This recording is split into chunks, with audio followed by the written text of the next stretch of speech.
warahmatullahi wabarakatuh. Alhamdulillah wahdahu wassalatu wassalamu ala man la nabiyya ba'dahu. A'udzu billahi minasy syaithanir rajim. Fa inna ma'al usri yusra, inna ma'al usri yusra. সমস্ত প্রশংসা, সমস্ত তারিফ মহান আল্লাহ সুবহানাহু ওয়া তাআলা। যে আল্লাহ সুবহানাহু ওয়া তাআলা আমাদেরকে একটি ইসলামী হালাকাতে অংশগ্রহণ করার তৌফিক দান করলেন, সেই নির্ভর দরবারে শুকরিয়া আদায় করি আলহামদুলিল্লাহ। সালাত এবং সালাম মানবতার মুক্তির সর্বশেষ নবী মুহাম্মদ সাল্লাল্লাহু আলাইহি সাল্লামের উপর রহমত ও করুণা বর্ষিত হোক। সাহাবায়ে কেরাম, তাবেঈন, তাবেঈন, আইমায়ে মুস্তাহিদিন সহ কিয়ামত পর্যন্ত যারা দ্বীনে হকের উপর উপস্থিত। সম্মানিত উপস্থিতি, আমরা জানি যে আজকে ইসলামী হালাকায় যে বিষয়টা হচ্ছে ব্যতিক্রমধর্মী বিষয়। এই বিষয় নিয়ে আমরা সাধারণত প্রবলেমগুলো আমরা পাই, কিন্তু সলিউশন সাধারণত এগুলো নিয়ে আমভাবে কথা বলা হয় না, বা কথা বলা হলেও খুব কম কথা বলা হয়। তো আমি প্রথমে আমরা যে বিষয়টা নিয়ে কথা বলবো, যে আজকে আমাদের যে ইসলামী হালাকা, তো আমরা জানি যে ইসলাম হচ্ছে আমরা জানি যে আমাদের বিভিন্ন সময় ইসলামকে আমরা ধর্ম হিসাবে ট্রিট করি, বা ইসলাম আমাদের জীবন ব্যবস্থা, ইসলাম হচ্ছে ওয়ে অফ লাইফ। আল্লাহ সুবহানাহু ওয়া তাআলা কোরআনুল কারীমে আমাদের জন্য বলছেন ইন্না দীনা ইনদাল্লাহিল ইসলাম। আল্লাহ আমাদের জন্য মনোনীত করেছেন দ্বীন হিসাবে ইসলামকে। এবং রাসূল সাল্লাল্লাহু আলাইহি সাল্লামের আগমন সম্পর্কে আল্লাহ সুবহানাহু ওয়া তাআলা বলছেন যে হুয়াল্লাযী আরসালা রাসূলাহু বিল হুদা ওয়া দীনিল হক। তিনি তার রাসূলকে প্রেরণ করেছেন হেদায়েত এবং দ্বীনে হক দিয়ে, দ্বীন লিউযহিরাহু আলা দ্বীনি কুল্লিহি, সমস্ত দ্বীনের উপরে। ওটাকে আল্লাহ দ্বীন হিসেবে ট্রিট করছেন। আল্লাহ বলতেছেন সমস্ত দ্বীনের উপরে আল্লাহর দ্বীন ইসলামকে প্রতিষ্ঠিত করার জন্য, বিজয়ী করার জন্য রাসূলের আগমন। তো দ্বীন হচ্ছে যে মানব জীবনের প্রত্যেকটা দিক এবং বিভাগের একটা ভারসাম্যপূর্ণ ইনসাফ ভিত্তিক সমাধান। একমাত্র আল্লাহর গ্রহণযোগ্য দ্বীন ইসলামী সম্ভব।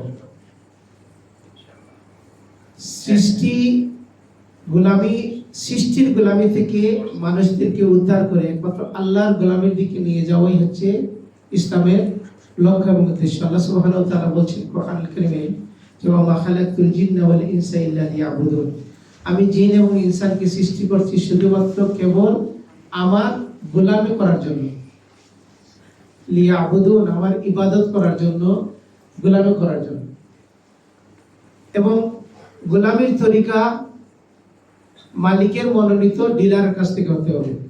আপনি নিজে নিজে কোনো ডিলার চয়েস করলে হবে না। আল্লাহ সুবহানাহু ওয়া তাআলা একমাত্র অথরাইজড ডিলার হিসেবে মুহাম্মদ রাসূলুল্লাহ সাল্লাল্লাহু আলাইহি সাল্লামকে মনোনীত করেছেন।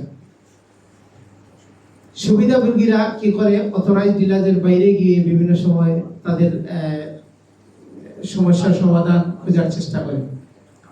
কিন্তু যখনই আমরা ইসলামের অথরাইজড পার্সনের কাছ থেকে ইসলামের মূল অথরিটির বাইরে চলে যাব, সেখানে যে সমস্যাটা হবে, যে সেই যে গোলামি করা হবে, সেই গোলামি আল্লাহ সুবহানাহু ওয়া তাআলা গ্রহণ করবেন না।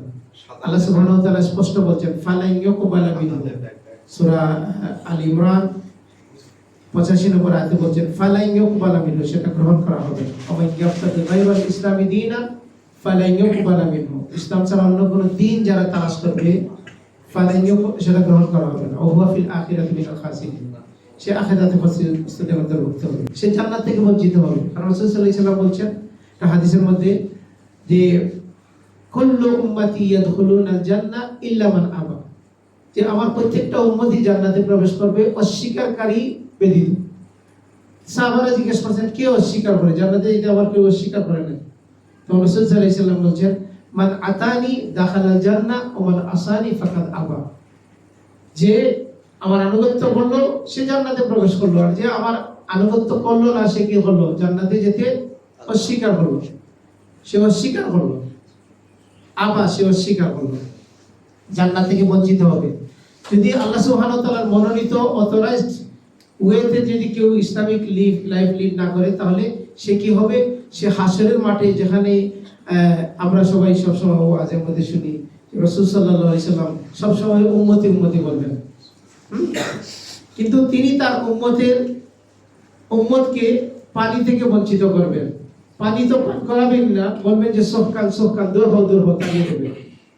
What is the reason? কারণটা কি? কারণটা রাসূলের এই হাদিসের মধ্যে বলা আছে যে কারণটা হচ্ছে যে তোমরা আমার পরে আমার দিনকে কি করছো? পরিবর্তন করে দিয়েছো। তাহলে দিনকে বিকৃত করা, আল্লাহর মনোনীত দিনকে ফলো না করা, মুহাম্মদ রাসূলুল্লাহ সাল্লাল্লাহু আলাইহি সাল্লামকে অনুসরণীয় ব্যক্তি হিসেবে গ্রহণ না করলে করা হয় কি হবে? হাসরের মাঠে পানি থেকে বঞ্চিত হবে এবং তাদের অবস্থান হবে জাহান্নাম। কারণ আল্লাহ সুবহানাহু ওয়া তাআলা স্পষ্টভাবে বলে দিয়েছেন যে ইসলামকে যারা অনুসরণ করবে না তারা ক্ষতিগ্রস্ত হবে, আর যারা আখিরাতে ক্ষতিগ্রস্ত হবে তারা মানে কোথায় যাবে? জাহান্নামে যাবে। আল্লাহ সুবহানাহু ওয়া তাআলা আমাদেরকে বুঝার তৌফিক দান করুন। ইসলাম ঈমানের কথা বলে, ইসলাম আমলের কথা বলে, আখলাকের কথা বলে, এখানে কি শেষ? ইসলাম কি অর্থনীতির কথা বলে না? রাষ্ট্র ব্যবস্থার কথা বলে না? সমাজ ব্যবস্থার কথা বলে না? পরিবারের কথা বলে না? জীবনের প্রত্যেকটা দিক এবং বিভাগে রাষ্ট্র, জনগণের, প্রতিবেশী, মুরব্বীদের, বড়দের, ছোটদের সবার কথা ইসলাম বলে। এই জন্য কেউ যদি মনে করে যে ইসলাম হচ্ছে ইভেন কি নন মুসলিমের কথা ইসলাম বলে, তাদের অধিকারের কথা বলে, প্রতিবেশীর অধিকার যখন বলছে ইসলাম, তখন নন মুসলিমের অধিকার, মুসলিম নন মুসলিম সেখানে কি করে নাই। মুসলিম প্রতিবেশী হলে তার আলাদা কিছু অধিকার আছে, কিন্তু এই যে প্রতিবেশী হিসাবে সমান অধিকার মুসলিম নন মুসলিম সবাই পাবে।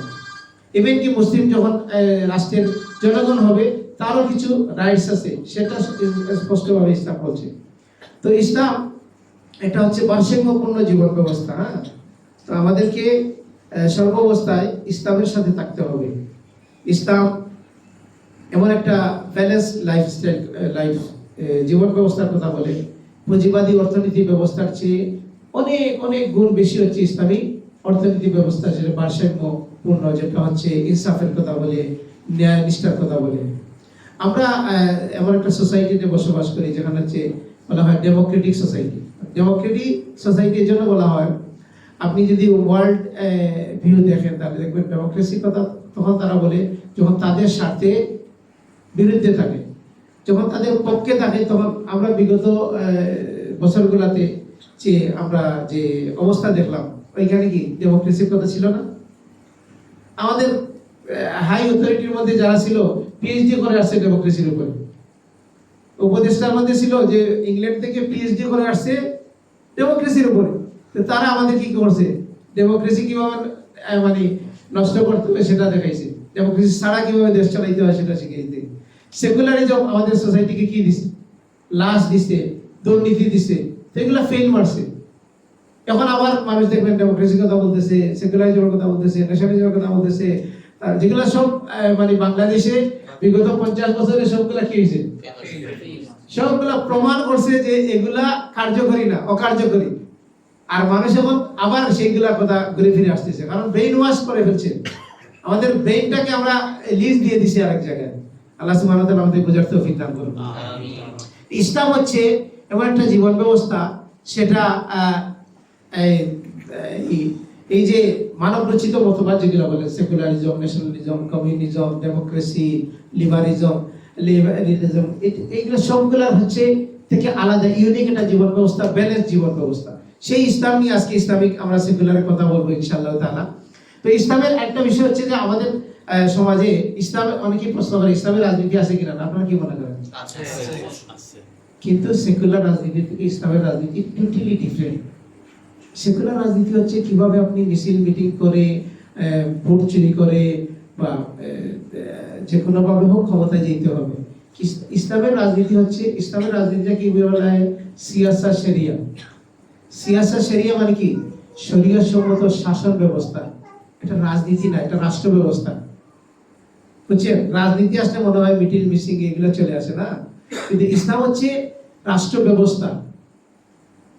ইসলামে ন্যায় ইনসাফের কথা বলে না, কিন্তু একজন দোকানদার, আপনি দোকানদারের মালিক না, দোকানদার অন্যায় অবিচার করতেছে, তখন আপনি কি করবেন? দোকান থেকে দখল করে ওই জায়গায় চলে যাবেন না, তাকে নসিহত করবেন, তাকে চেষ্টা করবেন? আপনি কি আপনার দায়িত্ব? আপনি যে সাধারণ মানুষের আপনার দায়িত্ব, যদি আপনি এলাকার দায়িত্বশীল হন তাহলে হইতে পারে এই দোকান বন্ধ করে দিতে পারেন, দোকান তাকে ফোর্স করতে পারেন যে এই দোকান বাদ দিয়ে তুমি আরেকজনকে দাও যে ঠিক মতো চালাবে।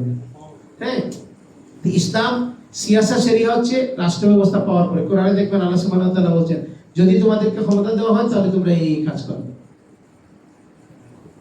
আর আল্লাহ সুবহানাহু ওয়া তাআলা শর্ত করে দিয়েছেন যে তোমরা যদি খেলাফত চাও, যে সূরা নূর 55 আয়াত, আল্লাহ সুবহানাহু ওয়া তাআলা বলছেন, ওয়াদাল্লাহুল্লাযিনা আমানু মিনকুম ওয়া আমিলাস সালিহাতি লাইয়াস্তাখলিফান্নাহুম ফিল আরদ, তোমাদের জমিনে কর্তৃত্ব দেবেন যারা ঈমান আনবে এবং আমলে সালেহ করবে। এখন মানে কি সবাই করতে হবে না, কোরআন কারীমে আমাদেরকে বলছে 1/3 যদি হয় তাহলে আল্লাহ 2/3 এর উপরে কি করবেন? বিজয়ী দান করবেন। অ্যাটলিস্ট 1/3 কি তো করতে হবে, ইমানদার, মুত্তাকি, পরহেজগার, ন্যায়নিষ্ঠ, ইনসাফ ভিত্তিক লোক থাকতে হবে, যারা ইমানের ক্ষেত্রে কোনো বাতিলের সাথে আপোষ করবে না, স্ট্রং ঈমান থাকবে, তারা শিরক মুক্ত ঈমান থাকবে, তাওহীদি ঈমান থাকবে, আর সাথে সাথে তাদের কি থাকবে? আমল থাকবে। আমল অবশ্যই ইসলাম যখন আমলের কথা বলে আমলে সালেহের কথা বলে, শুধু আমল ইসলামে গ্রহণযোগ্য নয়, আমলে সালেহ গ্রহণযোগ্য। শুধু আমল জাহান্নামে নিয়ে যায়, আর আমলে সালেহ জান্নাতে নিয়ে যায়। এটা অন্য বিষয়। এবং সাথে সাথে ফিল্ড ওয়ার্কের প্রস্তুতির সাথে সাথে 1/3 জনগণ যখন রেডি হবে আর আল্লাহর কাছে সাহায্য চাইতে হবে। রাসূল সাল্লাল্লাহু আলাইহি ওয়াসাল্লাম বলেন, সুলতানান নাসিরা, সাহায্যকারী ক্ষমতা বা সাহায্যকারী শক্তি তিনি চাইছেন আল্লাহ সুবহানাহু ওয়া তাআলার কাছে। তো আমরা আমাদের নিজেদের জন্য যেরকম চেষ্টা করি আল্লাহর কাছে কামনাও করি, ঠিক অনুরূপভাবে আমরা চাইবো যে আমাদের সমাজ, আমাদের এই রাষ্ট্র, আমাদের এই দেশ যেন কি হয়, ইসলাম অনুযায়ী জীবনের প্রত্যেকটা ক্ষেত্রে যেন ইসলাম প্রতিষ্ঠিত থাকে। কিন্তু এটা শুধু রাষ্ট্রে থাকলে হবে, পরিবারকে বাদ দিয়ে? রাষ্ট্রে থাকলে কোনো আপনার আমার কোনো লাভ হবে না যদি আপনি আমি ব্যক্তি জীবনে কি করতে পারি না, পরিবার জীবনে যদি ইসলাম প্র্যাকটিস করতে পারি না। তো অনেকে শুধু রাষ্ট্র চায়, মনে করেন রাষ্ট্র হইলে সব হয়ে যাবে। আর মুহাম্মদ রাসূলুল্লাহ সাল্লাল্লাহু আলাইহি ওয়াসাল্লামের রাষ্ট্রে মানুষ থাকছে, কিন্তু মুহাম্মদ রাসূলুল্লাহ সাল্লাল্লাহু আলাইহি ওয়াসাল্লামের রাষ্ট্রে থাকার পরেও জাহান্নামের সবচেয়ে নিম্ন অবস্থান হবে। নাম কি? আব্দুল্লাহ ইবনে উবাই ইবনে সালুল। তো রাসূল সাল্লাল্লাহু আলাইহি ওয়াসাল্লামের রাষ্ট্রে থাকার পরেও, পৃথিবীর সর্বকালের সর্বশ্রেষ্ঠ রাষ্ট্রে থাকার পরেও তার অবস্থান হচ্ছে জাহান্নামে সর্বনিম্নে। আর পৃথিবীর সবচেয়ে বড় জালেম শাসকের নাম বলেন? ফেরাউন। ফেরাউনের রাষ্ট্রে, ফেরাউনের ঘরে, ফেরাউনের সাথে তাকিয়া, একই বিছানায় তাকিয়া একজন মহিলা, ওনার জান্নাতে হবে মহিলাদের লিডার। তাহলে রাষ্ট্র কোনো ফ্যাক্টর আছে কিনা? এটা মেইন ফ্যাক্টর না, থাকলে ভালো, সহায়ক, বুঝছেন না? ঘরের পরিবেশ যদি ইসলামিক থাকে তাহলে এটা আপনার জন্য ভালো। কিন্তু ঘরের বাবা নামাজ পড়ে না, মা নামাজ পড়ে না, নামাজ দেখতে পারে না, তারপরে আপনাকে নামাজ পড়তে হবে কিনা? ঈমান রাখতে হবে কিনা? রাখতে হবে। কিন্তু আপনি অজুহাত দিয়ে হবে না যে মা বাবা রাজি না, তো আমি কি করব, আমিও ফজর নামাজ ছেড়ে ঘুমাই, কাজ হবে? আমি এখন গার্লফ্রেন্ড নিয়ে করি, তাহলে কাজ হবে? আল্লাহ আমাদেরকে বোঝার তৌফিক দান করুন। তো আমাদেরকে ইসলামের মূল কনসেপ্টটা বুঝতে হবে এবং এই লক্ষ্যে নিজেদেরকে দাওয়াত দিতে হবে। দাওয়াত প্রথমে শুরু হবে কার থেকে? নিজে থেকে। প্রথমে নিজেকে দাওয়াত দিতে হবে। কু আনফুসাকুম ওয়া আহলিকুম নার, আমি নিজেদেরকে জাহান্নাম থেকে হেফাজত করতে হবে। তারপরে আত্মীয়-স্বজন, বন্ধু-বান্ধবকে দাওয়াত এবং তাবলীগ চলবে ইনশাআল্লাহ। অবশ্যই দাওয়াত এবং তাবলীগ চলবে ইসলামিক ওয়েতে। এটা কোনো অবস্থাতে মানব রচিত ওই তাবলীগ না, মানব রচিত দাওয়াত না, কোনো দলের দিকে দাওয়াত না। হ্যাঁ, দাওয়াত হবে ইসলামের দিকে, দাওয়াত হবে আল্লাহর দিকে, উদউ ইলা সাবিলি রাব্বিকা, রবের রাস্তার দিকে, ইসলামের দিকে। দাওয়াত হবে আল্লাহর দিকে, দাওয়াত হবে রাসূল সাল্লাল্লাহু আলাইহি সাল্লামের দেখানো তরিকায়, এবং সেটার রোল মডেল হচ্ছে সাহাবায়ে কেরাম রাদিয়াল্লাহু আনহুম। আল্লাহ সুবহানাহু ওয়া তাআলা আমাদেরকে বুঝার তৌফিক দান করুন। তো সম্মানিত উপস্থিতি, আমরা আজকে যে বিষয়টা নিয়ে কথা বলবো সেটাতে চলে আসি, জিন, জাদু, এগুলা নিয়ে। তো এগুলা জিন জাদু নিয়ে আমরা ডিটেইলস কথা বলবো না, অন্য সময় বলি, আম প্রোগ্রাম বলি, যেহেতু আপনারা সবাই এখানে প্র্যাকটিসিং, আমরা নলেজ আছে। জিন আছে কিনা? না। পৃথিবীতে এক শ্রেণীর মানুষ আছে যারা বেশি লেখাপড়া করার ফলে তারা জিনকে অস্বীকার করে। হ্যাঁ, তো এটা তাদের লেখাপড়ার দুর্বলতা বা তাদের এটা অজ্ঞতা, জাহেলিয়াত, যে জিন আছে। এবং সেটার প্রমাণ হচ্ছে কোরআনুল কারীমে সূরা জিন নামে একটা সূরাই আছে, 72 নম্বর সূরা, সূরা জিন। হ্যাঁ, এবং আল্লাহ সুবহানাহু ওয়া তাআলা একটু আগে যে আয়াত আমরা তেলাওয়াত, ওয়া খালাকাল জিন্না ওয়াল ইনসা, আমাদের আগের পৃথিবীতে সৃষ্টি হচ্ছে জিন। হ্যাঁ, আর শয়তান হচ্ছে সে জিন সম্প্রদায়ভুক্ত। কানা মিনাল জিন, সে জিন সম্প্রদায়ভুক্ত। তো তারা আগে ছিল, আল্লাহ সুবহানাহু ওয়া তাআলা মালায়েকাদের সাথে বলছেন যে আমি আর মানুষদেরকে সৃষ্টি করতে চাই। তো তারা বলছে যে আগে তো তারা আগের ইতিহাস জানে, তো তারা বলছে এরা তো ফিতনা ফাসাদ সৃষ্টি করছে, আরেকটা ফিতনা ফাসাদ সৃষ্টি করবে। তখন তারা নেগেটিভ বলছে। তখন আল্লাহ সুবহানাহু ওয়া তাআলা বলছেন আমি যেটা জানি তোমরা সেটা জানো না। তারপরে আল্লাহ আদমকে সৃষ্টি করলেন, আদমকে সব বিষয়ে, আজকে কম্পিউটার ল্যাপটপ যা পৃথিবীতে আসবে সব বিষয়ে আদমকে জ্ঞান দিলেন। তারপরে প্রশ্ন করলেন, ফেরেশতারা পারলো না, আদম পারলেন। তখন ফেরেশতারা কি করলো? ফেরেশতারা আল্লাহ সুবহানাহু ওয়া তাআলার কাছে আত্মসমর্পণ করলো। আল্লাহ সুবহানাহু ওয়া তাআলা সবাইকে বলে আদমকে সিজদা করার জন্য, সবাই করলো, কিন্তু ফাসাজাদু ইবলিস, ইবলিস সেখানে সিজদা করলো না। তারপরে ঘটনা আমরা জানি। তো জিন সম্প্রদায় সম্পর্কে আমাদের নলেজ আছে, আমরা বিশ্বাস করি কোরআন এবং হাদিসে জিনের কথা আছে। ব্ল্যাক ম্যাজিক বা জাদু, জাদুর কথা কোরআন কারীমে জাদুর কথা আছে। যেমন একজন নবী ঈসা আলাইহিস সালাম, যখন ঈসা আলাইহিস সালাম তাওরাত নিয়ে আসলেন, তিনি কিছু মুজিজা প্রদর্শন করলেন। তখন তার ওই বনি ইসরাইলের লোকেরা বলছে তুমি তো কি প্রকাশ্য এটা সিহরুল মুবিন, তুমি একটা প্রকাশ্য একটা জাদুঘর। এই সেম কথা রাসূল সাল্লাল্লাহু আলাইহি ওয়াসাল্লাম করা বলছে। তিনি যখন চন্দ্রকে দ্বিখণ্ডিত করে দেখাইছেন, অনেক মুজিজা প্রদর্শন করছেন, তখন তারা বলছে তুমিও জাদুঘর। তারপরে মুসা আলাইহিস সালামের সময়, মুসা আলাইহিস সালাম কিন্তু ফেরাউন যেহেতু সে শয়তানি শক্তিকে ব্যবহার করতো, জাদুকরদেরকে ইউজ করতো, তখন সে জাদুকরদেরকে নিয়ে আসে মুসা আলাইহিস সালামকে মোকাবেলা করার জন্য। তখন জাদুকররা রশি ফেললো, আর মুসা আলাইহিস সালাম সেগুলোকে কি দেখলেন? জাদুর প্রভাবের ফলে সেগুলোকে সাপ দেখলেন। তখন তিনি একটু ভয় পেয়ে গেলেন। আল্লাহ সুবহানাহু ওয়া তাআলা বলেন ভয় পাওয়ার নাই, তোমার হাত থেকে লাঠিটা ছাড়ো। লাঠিটা ছাড়লে লাঠিটা সব জাদুঘরের জাদুকে খেয়ে ফেলবে। তো ওরা স্ট্রিক হয়ে গেছে। এটা তো তখন তারা সবাই কি মানে ফেরাউনের পারমিশনের আগেই তারা ঈমান নিয়ে আসছে। তখন ফেরাউন তাদেরকে শাস্তি দিয়েছে যে আমার পারমিশন ছাড়া তোমরা কি করলাম। তাহলে এখানেও জাদুর কথা আছে, এবং সেখানে তারা জাদুর দ্বারা হেলুসিনেশন হয়।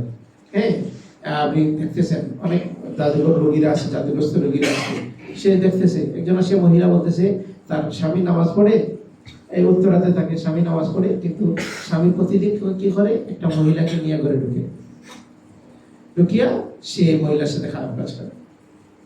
পরে আমরা হিস্ট্রি নিলাম, সবকিছু বোঝার চেষ্টা করলাম, দেখলাম যে মেয়ে মানে সেই হচ্ছে অসুস্থ।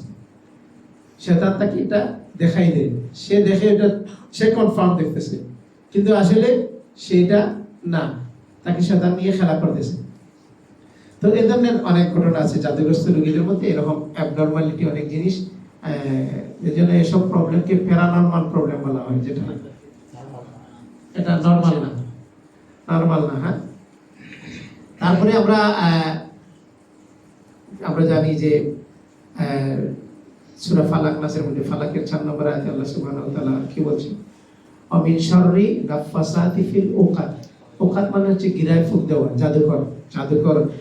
জাদুকর মহিলারা করে, মহিলাদের দিকে এটা নিষ্পত্তি করা হয়েছে। মহিলারা এগুলো বেশি চর্চা আমাদের সমাজে দেখবেন যারাই করে, পরিবারে দেখবেন যে আপনার পরিবারে দেখবেন এগুলো মহিলারা জড়িত, আম্মা জড়িত, ভাবি জড়িত, এই কি ভাইয়ের শাশুড়ি, এগুলা ওরা বেশি। পুরুষরা কি হয় মেন্টালি মানে মানসিকভাবে এগুলা সম্পর্কে একটু পাত্তা কমিয়ে দেয়। তারপরে ইভিল আই, বদ নজরের কথা রাসূল সাল্লাল্লাহু আলাইহি ওয়াসাল্লাম বলছেন আল আইনু হক, বদ নজর লাগা হচ্ছে সত্য। সহিহ বুখারীর হাদিস, বুখারী মুসলিমের হাদিস। অন্য হাদিসে বদ নজর খুবই ডেঞ্জারাস। আমাদের দেশে অনেকেই ডিফারেন্সিয়েট করতে পারে না, পার্থক্য করতে পারে না black magic and evil eye. Evil আইটা হচ্ছে অনেক ক্ষেত্রে ব্ল্যাক ম্যাজিক থেকেও আরো ডেঞ্জারাস।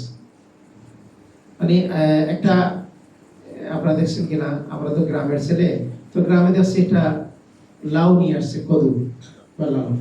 তো লাউটা দেখা যাচ্ছে যে ভালো, কিন্তু এটা কাটলে দেখা যাচ্ছে ভিতরে সালি। এটা কাঁঠাল নিয়ে আসছে, ভিতরে এগুলো খাওয়া যাচ্ছে। হ্যাঁ, তাই জন্য দেখবেন যে অনেক জায়গায় কি লাগিয়ে রাখে, ঝাড়ু লাগিয়ে রাখে, এই বিভিন্ন জিনিস, স্যান্ডেল, এই জিনিস লাগিয়ে রাখে কিসের জন্য? যে ইভিল আই থেকে বাঁচার জন্য। কিন্তু এটা হচ্ছে এটা ইসলামিক মানে সিস্টেম না, এটা হচ্ছে কুফরি সিস্টেম। তো এটা কিসের জন্য করে? যে ইভিল আই থেকে বাঁচার জন্য। ঠিক অনুরূপভাবে ফলের ভিতর যেমন নষ্ট হয়ে যায়, মানুষের ভিতরটাও নষ্ট হয়ে যায়, ক্যান্সার হয়ে যায়। হ্যাঁ, মানুষের বিভিন্ন ধরনের ডিজিজ হয়, মানুষ ঢুকতে ডাক্তারের পিছনে ঘুরতেছে। আমাদের কাছে অনেক রোগী আছে, বলতে যে সব টেস্ট শেষ, সব ডাক্তার শেষ, বাংলাদেশ শেষ, ইন্ডিয়া শেষ, সব শেষ করে আসছি, কিন্তু আমাদের কোনো উপকার পাচ্ছে না। সবাই বলতেছে যে কোনো রোগী নাই। কারণ কি? সে ইভিল আইতে আক্রান্ত।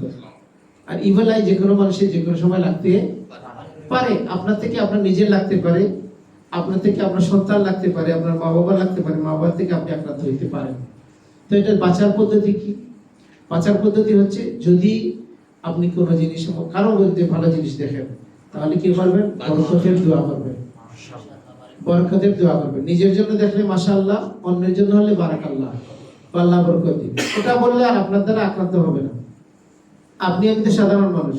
সহিহুল বুখারীতে যে ঘটনা আসছে, যে সাহাবী আক্রান্ত হয়েছিলেন, যার দ্বারা আক্রান্ত হয়েছিলেন, তিনি হচ্ছেন বদরি সাহাবী, বদর যুদ্ধে অংশগ্রহণকারী সাহাবী। তাদের স্ট্যাটাস আল্লাহ সুবহানাহু ওয়া তাআলা তাদেরকে বলছে যা ইচ্ছা তা করার জন্য, তাদেরকে মানে দুনিয়াতে যা ইচ্ছা তা করার জন্য। ওই যে একজন সাহাবী একটা চিঠি পাঠিয়ে দিলেন মক্কাতে, কিসের জন্য? ওনাকে ক্ষমা করা হয়েছে, বদরি সাহাবী ছিলেন, স্ট্যাটাসের জন্য ওনাকে ক্ষমা করা হয়েছে। তো এই ধরনের একজন সাহাবী থেকে আরেকজন কি হয়েছে? আক্রান্ত হয়ে গেছে। কারণ কি? তিনি ওনাকে উলঙ্গ অবস্থায় দেখছিলেন, মানে কাপড় ছিল না, শরীরের উপরে কাপড় ছিল না, ওই অবস্থায় দেখছেন। দেখে কি বলছেন? যে এ ধরনের মানুষ আমি দেখি নাই, মহিলাকেও দেখি নাই এরকম। শুধু এটা কমেন্ট করছেন, সাথে সাথে ঠাস করে পড়ে গেছে, যার প্রশংসা করা হয়েছে তাকে। ইবলাই রাসূল সাল্লাল্লাহু আলাইহি সাল্লাম কি বলছেন? রাসূলের কথা আমরা বলি, রাসূল সাল্লাল্লাহু আলাইহি সাল্লাম বলছেন, বদনজর আল আইন মানুষকে কি করে নিয়ে যায়? খবরে নিয়ে যায়। ক্যান্সার হয়ে যায়, হার্ট অ্যাটাক হয়, ব্রেন স্ট্রোক হয়, বড় বড় অসুস্থ হয়, তারপরে কবরে চলে যায়। আর উটকে হাড়িতে নিয়ে যায়, উট অসুস্থ হয়ে যায়, সাথে সাথে মালিকিটা জবাব করে খেয়ে ফেলে, হাড়িতে পাক করে। এত ডেঞ্জারাস। রাসূল সাল্লাল্লাহু আলাইহি সাল্লাম বলছেন, উপর থেকে মানুষকে উপর থেকে নিচে ফেলে দেয়। একটা হাদিসের মধ্যে আমার উম্মতের অধিকাংশ লোক আল্লাহর সিদ্ধান্ত এবং ফয়সালার পরে মৃত্যু হয় বদনজরের কারণে। ওই যে সাহাবী, যিনি বদরি সাহাবী প্রশংসা করছিলেন, ওই হাদিসের মধ্যে রাসূল সাল্লাল্লাহু আলাইহি সাল্লাম বলছেন যে তুমি তোমাদের কারো ভালো দেখলে কেন তার জন্য দোয়া করো না, কেন তাকে হত্যা করো। মানে দোয়া না করা হচ্ছে হত্যা করার সমতুল্য। সবসময় আপনার থেকে বদনজর লাগবে না, কিন্তু যে কোনো সময় লেগে যেতে পারে। যখনই আমরা দেখো ভালো গাড়ি যাচ্ছি, ভালো বাড়ি যাচ্ছি, এখানে আসছেন, রুবেল ভাইয়ের এইটা দেখছেন, আপনি বললেন বারাকাল্লাহ, পরে দেখা যাবে আপনারা গেছেন, এটা ঠাস করে পড়ে গেছে। ভালো কাপড় পরছেন, পরে গ্লাসে খুব দেখে খুব ভালো লাগছে, দরজা দিয়ে বের হচ্ছেন, ঠাস করে ছিঁড়ে গেছে। আরেকজন বলছে এটা খুব ভালো কাপড় পরছে, পরে দিয়ে দেখা যায় এটা অন্যদিকে গাড়িতে লেগে ওইদিকে ছিঁড়ে গেছে। আপনি মনে করছেন এটা এমনি ছিঁড়ছে, কিন্তু এটার পেছনে থাকতে পারে বদনজর। এর জন্য আমরা বদনজর জানি। তারপরে হাসাদের কথা আছে, মিন শাররি হাসিদিন ইজা হাসাদ, হিংসুক যখন হিংসা করে তার থেকে আল্লাহ সুবহানাহু ওয়া তাআলা আসতে প্রার্থনা করতে বলছেন। তো হাসাদ দ্বারাও মানুষ কিন্তু ক্ষতিগ্রস্ত হয়, এবং হাসাদ এবং যদি ইভিল আই, বদনজর যদি একসাথে হয়, তাহলে এটা আরো খারাপ হয়। বদনজর জিনদের থেকে লাগে, জিন থেকেও বদনজর লাগে। এজন্য রাসূল সাল্লাল্লাহু আলাইহি ওয়াসাল্লাম জিন থেকে আমরা বাঁচবো কিভাবে? রাসূল সাল্লাল্লাহু আলাইহি ওয়াসাল্লাম বলছেন, যদি কোনো মানুষ কাপড় খুলে আর যদি বিসমিল্লাহ বলে, তাহলে কি হয়? শয়তান অন্ধ হয়ে যায়, সে দেখে না। তা আল্লাহর জিকির করলে শয়তান অন্ধ হয়ে থাকবে, সে দুর্বল অবস্থা থাকবে। একজন শয়তানের খুব মানে পজিটিভলি বলতেছে যে শয়তান এই করছে, সেই করছে। আমাদের দেশে অনেকে বলে না যে আমাকে শয়তানে ধরছে, অমুককে শয়তানে ধরছে। এগুলো বললে শয়তান অহংকার বাড়ে, সে মোটা হয়। তো রাসূল সাল্লাল্লাহু আলাইহি ওয়াসাল্লাম বিপরীতে বলছেন যে তুমি বলো বিসমিল্লাহ। বিসমিল্লাহ বললে শয়তান কি হবে? মাছির মতো ছোট হয়ে যাবে, বুঝছেন না? এজন্য শয়তানকে সবসময় আল্লাহর জিকির যদি আমাদের থাকে, আল্লাহ বলছেন ওয়াজকুরুল্লাহ কিয়ামান ওয়া কুউদান ওয়া আলা জুনুবিহি, দাঁড়িয়ে বসে শুয়ে কি করো? আল্লাহর জিকির করো। তাহলে আল্লাহর জিকির যদি আমরা থাকি, তাহলে আমাদের অন্তরে প্রশান্তি থাকবে এবং আমরা এগুলা থেকে বেঁচে থাকতে পারবো। এজন্য রাসূল সাল্লাল্লাহু আলাইহি ওয়াসাল্লাম আমাদেরকে ইসলামিক ওয়ে অফ লাইফ হচ্ছে যে আপনি ঘুমানোর সময় দোয়া আছে, ঘুম থেকে জাগার দোয়া আছে, সকালের দোয়া আছে, জিকির সাবাহ ওয়াল মাসা, মর্নিং এর আজকার, ইভিনিং এর আজকার, তারপরে আছে আজকার বাদা সালাম, প্রত্যেক সালাতের পরে জিকির, ঘর থেকে বের হওয়ার জিকির। হ্যাঁ, আর এই যে বললাম আমরা ডেইলি লাইফে কাজ করবেন, বিসমিল্লাহ কথা বলবেন, বিসমিল্লাহ, সালাম দিবেন, এই ঘরে প্রবেশ করবেন আল্লাহর নাম নিয়ে, তাহলে ঘরে প্রবেশ করলে কি থাকবে না? শয়তান থাকবে। তো এগুলো হচ্ছে আমাদেরকে তো এই যে বিষয়গুলা, এই বিষয়গুলো সম্পর্কে আপনাদের ধারণা আছে। আমরা এই বিষয় নিয়ে এখানে আলোচনা শেষ করলাম। এখন আমরা চলে যাব যে এই বিষয় নিয়ে আমরা কেন কথা বলতেছি, বা তারপরে আমরা যাব যে এই বিষয় নিয়ে আমরা কথা বলবো যে সমাজে প্র্যাকটিক্যালি কথা বলবো। থিওরিটিক্যালি আপনারা যেগুলো বই পড়লে পাবেন, যে কোনো লেকচারে পাবেন, কিন্তু আমরা প্র্যাকটিক্যালি কিছু কথা বলবো যাতে এগুলো আমাদের জন্য উপকারী হয় ইনশাআল্লাহ তাআলা। তো আমরা আমাদের উদ্দেশ্য কি? আমরা উদ্দেশ্য হচ্ছে আমরা কেন এগুলা নিয়ে কথা বলতেছি, বা আজকে রুবেল ভাই বললেন, রুবেল ভাই অফার করলেন, আমরা কেন বললাম, বা বিভিন্ন সময় আপনাদেরও যদি বাড়িতে কোথাও সুযোগ থাকে, যে কোনো জায়গায় সুযোগ থাকলে আমাদেরকে বলবেন। 5 জন 10 জন 20 জন যতজনই লোক হোক আমরা কথা বলবো এগুলো নিয়ে। যে আপনারা নিজেরা প্র্যাকটিস করেন, কথা বলেন। যদি মনে করেন যে আমাদেরকে নিয়ে কথা বলানোর প্রয়োজন, বলবেন, আমরা অ্যারেঞ্জ করবেন, আমরা কথা বলবো ইনশাআল্লাহ তাআলা। এটার জন্য আপনাকে খুব বেশি দামি হবে না, এটা খুব পে করতে হবে না। হ্যাঁ, জাস্ট আমাদেরকে বললেই ইনশাআল্লাহ আমরা চাই যে প্রত্যেকটি ব্যক্তিকে এমনভাবে গড়ে তোলা যাতে তিনি রুকিয়া সম্পর্কে, মানে এই যে জিন জাদু বদ্ধজনের যে চিকিৎসা পদ্ধতি রুকিয়া শরিয়া, এই এর মাধ্যমে তিনি নিজের এবং পরিবারের চিকিৎসা যতটা সম্ভব নিজেই করতে পারেন, সেলফ রুকিয়া করতে পারেন, নিজে রুকিয়া করতে পারেন। রাসূল সাল্লাল্লাহু আলাইহি ওয়াসাল্লাম বা সাহাবায়ে কেরামের যুগে এটা তারা নিজেরাই করতেন। এটা এরকম সেন্টার ছিল না। হ্যাঁ, আমরা 2013 সালে আমরা শুরু করি। এর আগে আমি ইংল্যান্ডে ছিলাম 2005 সালে, 5-6-তে।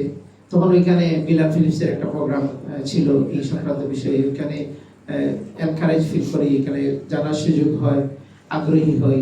তারপরে সৌদি আরবে গেলাম, ওইখানে গিয়ে বললাম জিন আর জাদু এর গলায় তারালা তরবারি, যে বইটা এখন মার্কেটে আছে, তাওহিদ পাবলিকেশন, ওইটা ওইখান থেকে আনলাম। ওরা সৌদি আরবে প্রথমে অনুবাদ করছে, আব্দুর রব্বাক ফানের অনুবাদ কিন্তু। তো ওইটা নিয়ে আসলাম তাওহিদ লাইব্রেরি, ওদেরকে বললাম যে এইটা করেন আপনারা। তো পরে তারা ওরা যোগাযোগ করে দেশে করলো। এর আগে কিন্তু অথেন্টিক কোনো বই ছিল না। এর আগে যা ছিল ওই তাবিজ তোমার এগুলা, মানে আমাদের দেশে ইসলাম যেরকম আর কি ওইরকম ছিল।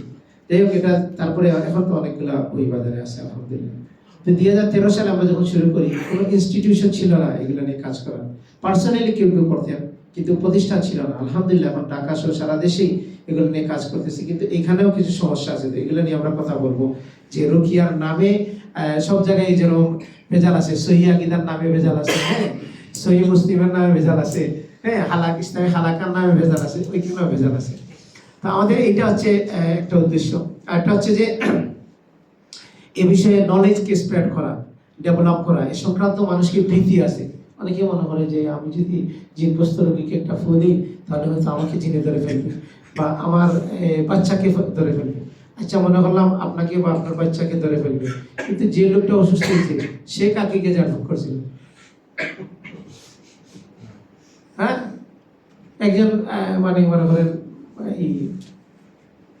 এই যে কিতে এই মিডিয়াতে কাজ করে, মিউজিক, এগুলো হারাম জিনিসের সাথে ইনভলভমেন্ট, তো তাকে যে জেনে ধরলো, সে কাকে গিয়ে জাদু দিল?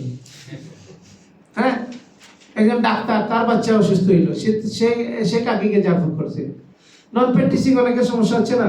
তো তাহলে এটা হচ্ছে ভীতি। আমরা মনে করি যে দিলেই আমাকে ধরে ফেলবে, এবং এটার অনেক কাহিনী আছে। যেমন সমাজে অনেকেই আপনাকে ইনডাইরেক্টলি আপনার মাইন্ডসেট আপ চেঞ্জ করে দিল, অমুক হুজুর এরকম করছিল, ওনার বাচ্চা তো এরকম হয়েছে, এরকম হয়েছে। আমাদেরকে অনেক সময় মানুষ বলে, আমাদের পরিবারে কেউ অসুস্থ হইলে বলে যে এটা আমাদের পরিবার থেকে অনেক প্রেশার আছে, এগুলো নিয়ে কথা বলি, তুমি এগুলো নিয়ে কথা বলো, এই জন্য তো তোমার বাচ্চার এরকম হচ্ছে, তোমার এই অমুকের এইরকম হচ্ছে, তোমার বোনের এটা হচ্ছে, সেইটা হচ্ছে। তো মানে আমাদেরকে এই ফিল্ড থেকে, কারণ এটা একটা দাওয়াতের ফিল্ড, এটা একটা তাবলীগের ফিল্ড, এটা একটা জিহাদের ফিল্ড। অলসো জিহাদ, আনসিন এনিমির সাথে লড়াই।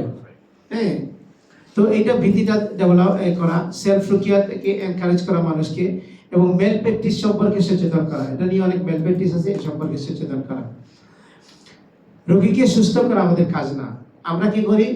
রোগীকে আল্লাহর সাথে একটা সম্পর্ক জড়িয়ে দেওয়ার চেষ্টা করি। রোগীকে সুস্থতা, শিফা দেওয়ার মালিক কে? আল্লাহ। আল্লাহ ছাড়া শিফা দিতে পারেন, ডাক্তার কি দিতে পারে? ট্রিটমেন্ট, গাইডলাইন দিতে পারে আপনাকে, কিন্তু শিফা দিতে পারে না। ডাক্তার নিজেই অসুস্থ হয়ে যায়। হ্যাঁ,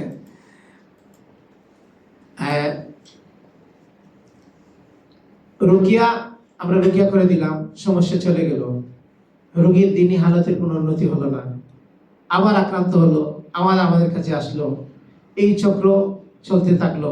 মাইন্ডসেট আপ এমন হলো যে রুকিয়া সেন্টার তো আছেই, সমস্যা হলে তাদের কাছে যাব। এখন কিন্তু সমাজে এগুলোই হচ্ছে, রুকিয়া সেন্টার আছে, রুকিয়া সেন্টারের কাছে যাব। অনেকে আমার পরিচিতের কাছে বলতেছে অনেক জায়গায় মানুষ গিয়ে চিকিৎসা নিচ্ছে, কিন্তু ওদেরকেও তারা কোনো গাইডলাইন দিচ্ছে না। লাইফ যে জীবন যে কিভাবে ইসলামিক ওয়েতে লাইফ লিড করবে এ সংক্রান্ত কোনো ইনস্ট্রাকশন তাদেরকে দিচ্ছে না। যাচ্ছে হিজাবা করে আসছে, যাচ্ছে রুকিয়া করে আসতেছে, জাস্টিস এইরকম চলতেছে। তো এটা অনেক বড় ক্ষতি হলো। মানুষ কি হলো, আল্লাহর সাথে লিঙ্ক না হয়ে সেন্টারের সাথে লিঙ্ক হয়ে গেল, রাকির সাথে লিঙ্ক হয়ে গেল। এটা লাভ হলো না ক্ষতি হলো? ক্ষতি হলো, এটা অনেক বড় ক্ষতি হয়ে গেল। তো আমরা রুকিয়া ইসলামী জীবন ব্যবস্থার একটি বিষয়, এটা হচ্ছে দাওয়াত এবং তাবলীগের গুরুত্বপূর্ণ অংশ। হ্যাঁ, আমরা ইসলামী হালাকা এটা নিয়ে কথা বলতেছি, এটা দাওয়াত তাবলীগের বিষয়। এবং এটা এত গুরুত্বপূর্ণ এই জন্য যে এটা যদি রাইট নলেজ না থাকে তাহলে মানুষ কিসে যায়? তান্ত্রিকের কাছে যায়, জাদুকরের কাছে যায়। মানুষ কি করে?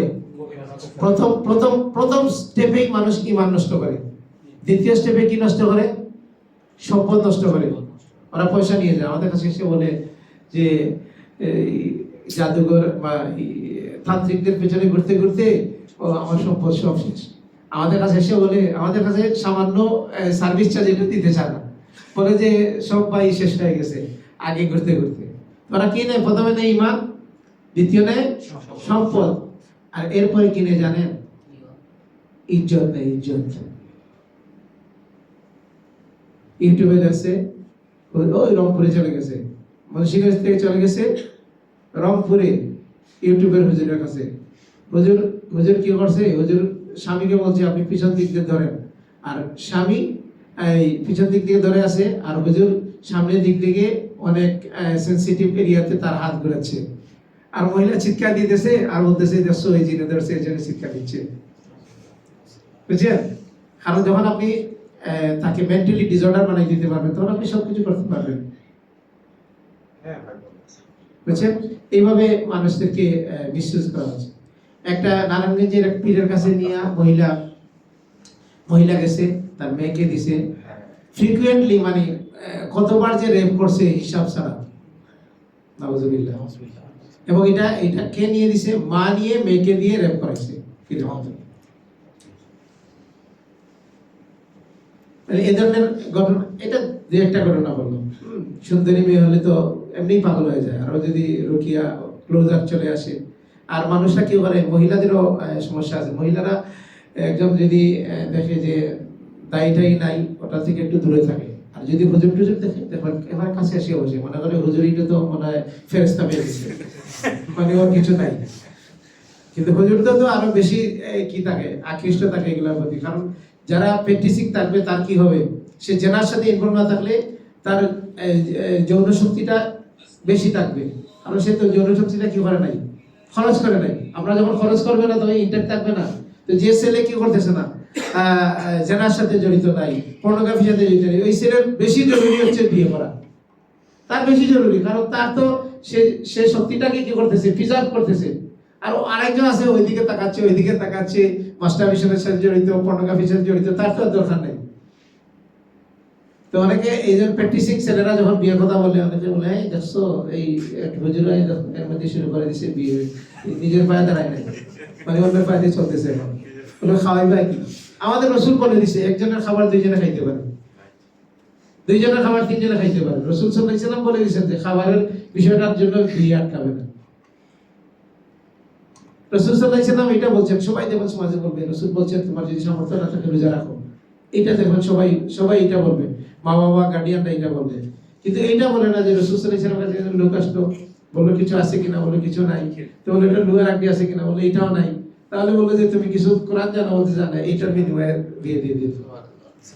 ওই হাদিসটা এক সাইড দেখো না, এক সাইড যেটা তার পক্ষে যায় ওইটা নিয়ে আসে, যেটা বিপক্ষে যায় ওইটার সাথে নেই। আল্লাহ সুবহানাহু ওয়া তাআলা আমাদের বোঝার তৌফিক দান করুন। আমিন। যাই হোক, আমরা যেটা হচ্ছে যে রুকিয়া ইসলামিক জীবন ব্যবস্থায় দাওয়াতে মুতাবলিগের গুরুত্বপূর্ণ অংশ, এবং দাওয়াত তাবলীগের মেহনত আর রুকিয়ার মেহনত বেসিক কোনো পার্থক্য নাই। দুটি মেহনতের উদ্দেশ্য বান্দার সাথে আল্লাহর সম্পর্ক গড়ে দেওয়া, মজবুত করা। কারো এক ব্যতিক্রম মনে হলে সেটা হচ্ছে রুকিয়া নিয়ে যারা রুকিয়া নিয়ে কাজ করতেছি আমাদের ব্যর্থতা। যদি কেউ মনে করে যে এটা হচ্ছে পয়সা কামানো, তাহলে এটা হচ্ছে আমাদের ব্যর্থতা। আমরা সার্ভিস চার্জ বেশি নিচ্ছি, রুকিয়ার পরে রুকিয়া করতেছি, একটার পরে একটা রুকিয়া করতেছি, আমরা মেল প্র্যাকটিস করতেছি, এটা আমাদের ব্যর্থতা। কিন্তু ইসলাম আমাদেরকে রুকিয়া শিখিয়েছে, ইসলাম রুকিয়া করতে বলছে, রুকিয়ার বিনিময় নেওয়া ইসলামে বৈধ আছে, কিন্তু সেটা হচ্ছে ইনসাফ ভিত্তিক হতে হবে। সেটা হতে হবে যে আপনি একজন সম্পদশালী লোকের কাছ থেকে যেরকম নিলেন, সাহাবীরা 30টা ছাগল নিছেন, কিন্তু সবার কাছ থেকে তো নেন নাই, নিছেন যার আছে তার কাছ থেকে নিছেন, যার নাই তাকে তো ফ্রি দিছেন। রাসূল সাল্লাল্লাহু আলাইহি ওয়াসাল্লামের একটা হাদিস আছে, রাসূল সাল্লাল্লাহু আলাইহি ওয়াসাল্লামকে একজন জারফুক করার পরে কিছু দিছে হাদিয়া দেওয়ার পরে রাসূল সাল্লাল্লাহু আলাইহি ওয়াসাল্লাম এর মধ্যে কিছু ফিরিয়ে দিছেন। এটাও তো সুন্নাত যে একজন গরিব মানুষ সে দিল আপনাকে 1000 টাকা, তো আপনি কাছে বলবেন যে তার অবস্থা জানলেন, বললেন যে আচ্ছা 500 টাকা আপনি ফেরত নেন, এটাও তো করবেন। তো খালি আপনি বলবেন যে না নেওয়া আছে, কিন্তু নেওয়া ফেরতটা দেওয়াটাও আছে, এটা তো বলতে হবে, এটাও তো আমল থাকতে হবে। আল্লাহ সুবহানাহু ওয়া তাআলা আমাদের বোঝার তৌফিক দান করুন। আমি যেটা বলছি আমাকে আমল করার তৌফিক দান করুন, আমাদের সবাইকে আমল করার তৌফিক দান করুন। তো আমরা এখন চলে যাই। এটার মধ্যে অনেকগুলা ফর্ম আছে। একটা হচ্ছে যেমন মনে করেন ওয়াসওয়াসা হচ্ছে মেডিকেলের ভাষায় অবসেসিভ কম্পালসিভ ডিসঅর্ডার, ওসিডি। ওরা যেহেতু মেডিকেলে জিন বিশ্বাস করে না, তো তারা এটার জন্য কিছু বিশেষ করে সাইকোলজি মনোরোগ বিশেষজ্ঞ যারা আছে তারা এগুলো নিয়ে কাজ করে। তো তারা ওসিডির ট্রিটমেন্ট আছে, কিছু ওষুধ আছে, ওষুধে কাজ করে। কিন্তু ওষুধটা হচ্ছে ওষুধটাই শুধুমাত্র ওষুধ ব্যবহার করা, এটা হচ্ছে একটা প্রান্তিকতা। আবার ওষুধকে ইগনোর করে শুধুমাত্র রুকিয়া শরিয়া বা রুকিয়া ব্যবহার করা, এটা হচ্ছে একটা প্রান্তিকতা। ইসলাম কি করে এই দুটাকে সমন্বয় করে? রাসূল সাল্লাল্লাহু আলাইহি সাল্লাম একদিন সালাতের অবস্থায় ছিলেন, একটা পোকা তাকে কামড় দিল। তিনি সালাতের মধ্যে থেকে পোকাটাকে মেরে ফেললেন এবং শেষে বললেন যে মানে লানত করলেন ওই পোকার উপরে যে সাধারণ মানুষ এবং নবী কারোর মধ্যে পার্থক্য করে না, মানে সবাইকে কামড় দেয়। তখন রাসূল সাল্লাল্লাহু আলাইহি সাল্লাম কি করলেন, ওই জায়গায় তিনি লবণ মিশ্রিত পানি আনলেন, পানি এনে ওইখানে দিলেন, পানি অ্যান্টিসেপটিক ইউজ করলেন। তার যুগে, তার সময়কার, এখনো কিন্তু লবণ মিশ্রিত পানি আমাদের অপারেশন থিয়েটারে ইউজ করা হয়। এটাকে কি বলা হয়? স্যালাইন পানি। তো স্যালাইন পানি ইউজ করলেন রাসূল সাল্লাল্লাহু আলাইহি সাল্লাম, আর সাথে সাথে তিনি কি করলেন, ঝাড়ফুঁকও করলেন। তাহলে এখানে রাসূল সাল্লাল্লাহু আলাইহি সাল্লাম এখানে কি করলেন, কম্বিনেশন করলেন, কম্বাইন্ড ট্রিটমেন্ট ইউজ করলেন। তো এই জন্য আপনার একজন রোগী মনে করেন জিনে ধরছে, আপনি বুঝতেছেন সম্পূর্ণ সিমটম আপনার সাথে বর্তমান যে তাকে জিনে ধরছে, কিন্তু 2 দিন থেকে ঘুমায় নেই। তখন আপনি কি ঝাড়ফুঁকটা উঠতে থাকবেন না? আপনি প্রথমে ডাক্তারের কাছে দেখাই ওকে ঘুমাইতে হবে, আগে তাকে তো ঘুমাইতে হবে। তার যদি না ঘুমায় তাহলে সুস্থ মানে উন্মাদ হয়ে যাবে। এই জন্য তার সাথে সাথে আপনি ডাক্তার এনে ঘুমানোর ব্যবস্থা করেন, ঘুম থেকে ওঠার পরে রেস্ট তার হওয়ার পরে তারপরে আপনি সাথে সাথে আপনার রুকিয়া করা পানি খাওয়ান, রুকিয়া করা তেল খাওয়ান, মধু খাওয়ান, কোরআন পড়েন, এটা তো ঠিক আছে। কারণ রাসূল সাল্লাল্লাহু আলাইহি সাল্লাম দুইটা একসাথে করে আমাদেরকে দেখাইছেন। এবং ইসলাম কখনো মডার্ন মেডিকেল সায়েন্সকে অস্বীকার করে না, ইউনানি আয়ুর্বেদিয়া এগুলোকে অস্বীকার করে না। কিন্তু ইসলাম এটা হচ্ছে যে ঔষধি মানুষকে ভালো করে না, ভালো করেন কে? আল্লাহ সুবহানাহু ওয়া তাআলা। এটা হচ্ছে একটা ওসিলা, একটা মাধ্যম কাজ করতে পারে নাও পারে, আল্লাহর ইচ্ছার উপরে সেটা। ইভেন কি জাদু শক্তিশালী, শয়তানের শক্তিকে ইউজ করা হয়। জাদুর ব্যাপারে আল্লাহ সুবহানাহু ওয়া তাআলা কি বলছেন? ইল্লা বিইজনিল্লাহ, আল্লাহর অনুমতি ব্যতীত জাদুও কাজ করে না, বদনজর কাজ করবে না, জেলাসি কাজ করবে না, জিন কোনো ক্ষতি করতে পারবে না আল্লাহর অনুমতি ব্যতীত। আল্লাহর আমরা দুইটা জানি, আমাদের সমাজে আছে যে আল্লাহর হুকুম ছাড়া একটা গাছের পাতাও নড়ে না। এই কথা কি ঠিক? কি বলা হয়? এটা কি ঠিক? আল্লাহর ইচ্ছা ব্যতীত পাতাটা সম্পর্কে দ্যাটস রাইট, আল্লাহর ইচ্ছা। এটা হচ্ছে ইচ্ছা আর একটা হচ্ছে হুকুম। আল্লাহর হুকুমটা হচ্ছে সৎ কাজের জন্য, আল্লাহর হুকুম হচ্ছে অসৎ কাজ থেকে বিরত থাকবে, এটা হচ্ছে আল্লাহর হুকুম অর্ডার। আল্লাহর ইচ্ছা হচ্ছে সবকিছুতে। আল্লাহর ইচ্ছা ছাড়া যদি হয়, আল্লাহর ইচ্ছার বাইরে গিয়ে হয়, তাহলে বোঝা গেল আরেকটা সত্তা আছে যার ইচ্ছায় হয়। কিন্তু আল্লাহ কি করেন? আল্লাহ ইচ্ছায় আল্লাহর ইচ্ছা সবকিছুর উপরে হয়, কিন্তু হুকুম আল্লাহ সবকিছু দেন না। যারা বলে যে আল্লাহর হুকুম ছাড়া একটা গাছের পাতাও নড়ে না, এই ইনফরমেশনটা ঠিক না, এটা ভুল ইনফরমেশন। মানুষও বানাইয়া খেলছে তারি লইয়া, সেই মানুষটা কেমনে গুনাহগার, চুর হইয়া চুরি করে পুলিশ হইয়া ধরে, একটা গান আছে না, পুরাতন গান, যারা মুরব্বী আছে তারা বলতে পারবে। আগে রেডিও করলেই এই গানটা আসতো, মানুষও বানাইয়া খেলছে তারি লইয়া, সেই মানুষটা কেমনে গুনাহগার। এটা হচ্ছে জাবরিয়াদের কথা। যে কোন আমাদের মসজিদে অনেকে এরকম বক্তব্য দেয়, কোনো কিছু থেকে কোনো কিছু হয় না, যা কিছু হয় আল্লাহ থেকে হয়। তাহলে মানুষের পকেট মারলে এটা কার থেকে হয়েছে? এই যে দেশে তো দুর্নীতি হয়েছে, এটা কার হয়েছে? ওদের আকীদা অনুযায়ী এটা আল্লাহর থেকে হয়েছে। নাউযুবিল্লাহ। এটা জাবরিয়াদের আকীদা। হ্যাঁ, তারা মনে করে যে সবকিছুই আল্লাহ। আর এর বিপরীতে আরেকটা আছে, ওরা মনে করে যে আল্লাহর কিছু নাই, সব মানুষের। কাদারিয়া। আর আমরা জাবারিয়া এবং কাদারের মধ্যখানে। আমরা কিছু ক্ষেত্রে আল্লাহ সুবহানাহু ওয়া তাআলার বাধ্যবাধকতা আছে, আর কিছু ক্ষেত্রে স্বাধীনতাও আছে। আল্লাহ পরীক্ষা করবেন আমাদেরকে, লিয়াবলুয়াকুম আইয়ুকুম আহসানু আমালা আম হাসিবতুম আন তাদখুলাল জান্নাহ ওয়া লাম্মা ইয়া'লামিল্লাহু আল্লাযীনা জাহাদু মিনকুম ওয়া ইয়া'লামাস সাবিরিন। আল্লাহ পরীক্ষা করবেন। অবশ্যই সাবিরিন, ধৈর্যশীলদের সুসংবাদ। তো আল্লাহ সুবহানাহু ওয়া তাআলা আমাদেরকে বোঝার তৌফিক দান করুন। তো যে কথা বলতেছিলাম, ওয়াসওয়াসা, OCD, অবসেসিভ কম্পালসিভ ডিসঅর্ডার, এটার পিছনে শয়তানেরও হাত আছে। মিন শাররিল ওয়াসওয়াসিল খান্নাস। তখন আপনি হাত দিতেছে, একটা ছেলেকে নিয়ে আসে মা, হাতের এতটুকু সাদা হয়ে গেছে, ডিফারেন্ট কালার হয়ে গেছে শরীরের, এই সাইডের কালার একটা, ওই সাইডের কালার একটা। কারণ কি? ছেলে অফিসে যাওয়ার আগে হাত ধোয়, অফিসে গিয়ে হাত ধোয়, বাসায় আসে খালি একটু করে হাত দেয়। অনেকে আছে করে স্বামী কি করছে, বাতি জ্বালাইছে, বউ বলবে যাও হাত দিয়ে আসো, এটা ধরছে যাও হাত দিয়ে আসো। কারণ কি? ওই মহিলা হচ্ছে অসিডির রোগী, এটার পেছনে হচ্ছে ওয়াসওয়াসা, শয়তানের ওয়াসওয়াসা। এটার জন্য ট্রিটমেন্টও লাগবে, সাথে সাথে আমাদের রুকিয়া, শরিয়ত সম্মত রুকিয়াও লাগবে, দোয়া লাগবে, প্রচেষ্টা লাগবে। আল্লাহ সুবহানাহু ওয়া তাআলা আমাদের বোঝার তৌফিক দান করুন। তো আমরা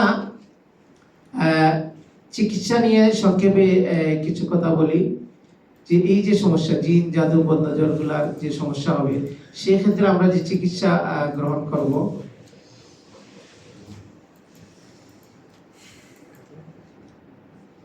চিকিৎসা হচ্ছে দুই ধরনের, একটা প্রিভেন্টিভ ট্রিটমেন্ট, একটা হচ্ছে কিউরেটিভ ট্রিটমেন্ট।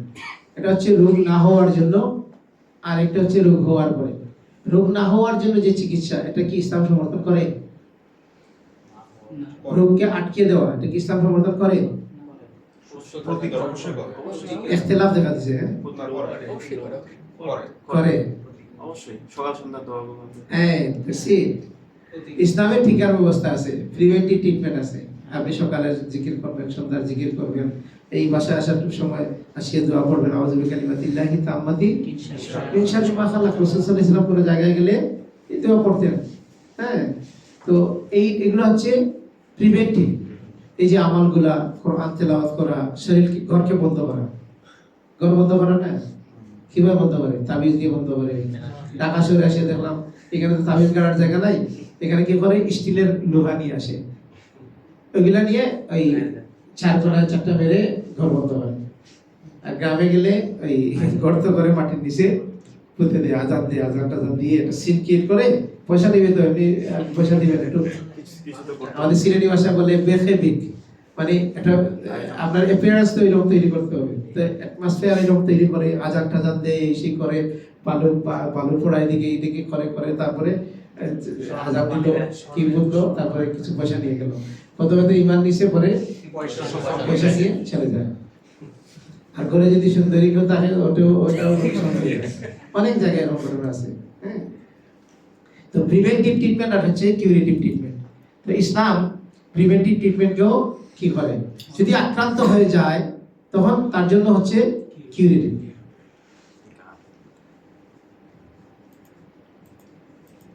তো আমরা যদি দেখি যে আমরা আগে সেটা বলছি, কেউ মডার্ন সায়েন্সকে অস্বীকার করে, আবার শুধু শরিয়া চিকিৎসা গ্রহণ করে, আবার কেউ শরিয়া চিকিৎসা মানে অস্বীকার করে আর শুধু মডার্ন মেডিকেলের পিছনে ঘুরতেছে। অনেক রোগী আছে আমাদের কাছে, 2টা মেয়েকে নিয়ে আসছে, ওরা লেখাপড়া করছে, অনার্স মাস্টার্স কমপ্লিট করছে, জব করছে, মানে চেহারা শুরুতে মানে খারাপ না, হ্যাঁ, কিন্তু এখন 2টা মেয়ে হয়েছে পুরোপুরি ডিজেবল, ধরে ধরে নিয়ে আসতে হয়। কারণ কি, ওদের বাবা সেকুলার মাইন্ডেড ছিল, সেই ইসলামিক ট্রিটমেন্টগুলোকে ইগনোর করে। তো সে ডাক্তারের পিছনে ঘুরছে, ডাক্তারের পিছনে ঘুরতে ঘুরতে ডাক্তাররা কি করবে, ডাক্তারের কাছে গেলেই তো ওষুধ দিবে। আপনি যান না, কোনো ওষুধ নাই, আপনি পুরো ভালো, তারপরে যান, গেলে টেস্ট দিবেন, টেস্ট দেওয়ার পরে একটা ওষুধ দিয়ে দিবেন। কারণ তার কাজই হচ্ছে এটা, কারণ সেটা বিজনেস। কারণ এই যে মডার্ন মেডিকেল সায়েন্সের এই ডেভেলপ হয়েছে, এই যে হসপিটালগুলো আছে, এগুলো হচ্ছে ইউরোপে যখন ইন্ডাস্ট্রিয়াল রেভলিউশন হয়েছে, শিল্প বিপ্লবের পরে থেকে এটা শুরু হয়েছে। এটার পিছনে কোটি কোটি টাকার ইনভেস্ট। এখন যদি হসপিটালে মানুষ না যায়, বসুন্ধরার ভিতরে যদি মানুষ অসুস্থ না হয়, তাহলে হসপিটালগুলো কি হবে, ডাক্তারের তো স্টাফ এগুলো কি হবে, সব মারা যাবে। এখন সুস্থ মানুষরাও ঢুকে যাবে, যার দরকার নাই তাকে টার্গেট ফিল আপ করা হবে। তো এই জন্য ওই যে যাদের কথা বলতেছিলাম, বাবা যেহেতু ইসলামিক মাইন্ডের না, সে ডাক্তারের পিছনে করছে, ডাক্তার একজন অসুস্থ এটা দেওয়ার পরে এখন টোটালি ওরা মানে এই চিকিৎসা অপচিকিৎসা পড়ে পড়ে টোটালি তারা এখন কলাপস হয়ে গেছে। এর বিপরীতে আছে মানুষ কি করে, মডার্ন মেডিকেল সায়েন্সকে কি করে, মডার্ন মেডিকেল সায়েন্সকে বাদ দিয়ে শুধু হুজুরের পিছনে ঘুরতেছে, ইমান যাচ্ছে, তারপরে আস্তে আস্তে অসুস্থ হয়ে যাচ্ছে, ওই যে ঘুম হচ্ছে না, এগুলোর জন্য ডাক্তারের কোনো চিকিৎসা দিচ্ছে না, খালি যা ফুক করতেছে, এগুলো করতে করতে করতে করতে দেখা যায় পুরোপুরি ডিজেবল হয়ে গেছে। পরে আসছে ওই যে ওরা আসছে, এখন তো ক্রনিক হয়ে গেছে, এটা মানে অনেক পুরাতন হয়ে গেছে, এখন এটা তো আউট অফ কন্ট্রোল। চিটাগাং থেকে একটা মেয়েকে নিয়ে আসছিল, পুরোপুরি উম্মাদ মেয়ে, বয়স হবে 30।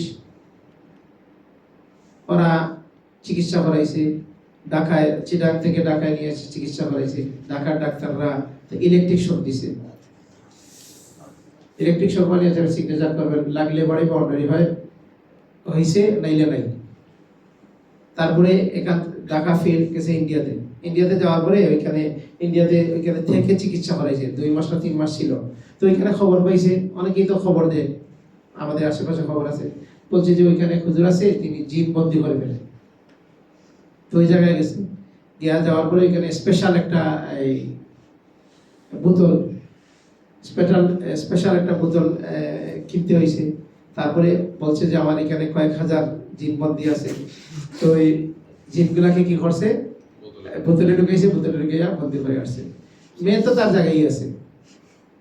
আপনারা ইউটিউবে অনেক সময় দেখেন না যে জিন ছাড়াচ্ছে, তো ভিডিওটা দেয় যে জিন ছাড়াচ্ছে, কিন্তু এরপরের কাহিনী কি, সুস্থ হয়েছে কিনা না, এটার কোনো ফিডব্যাক আছে?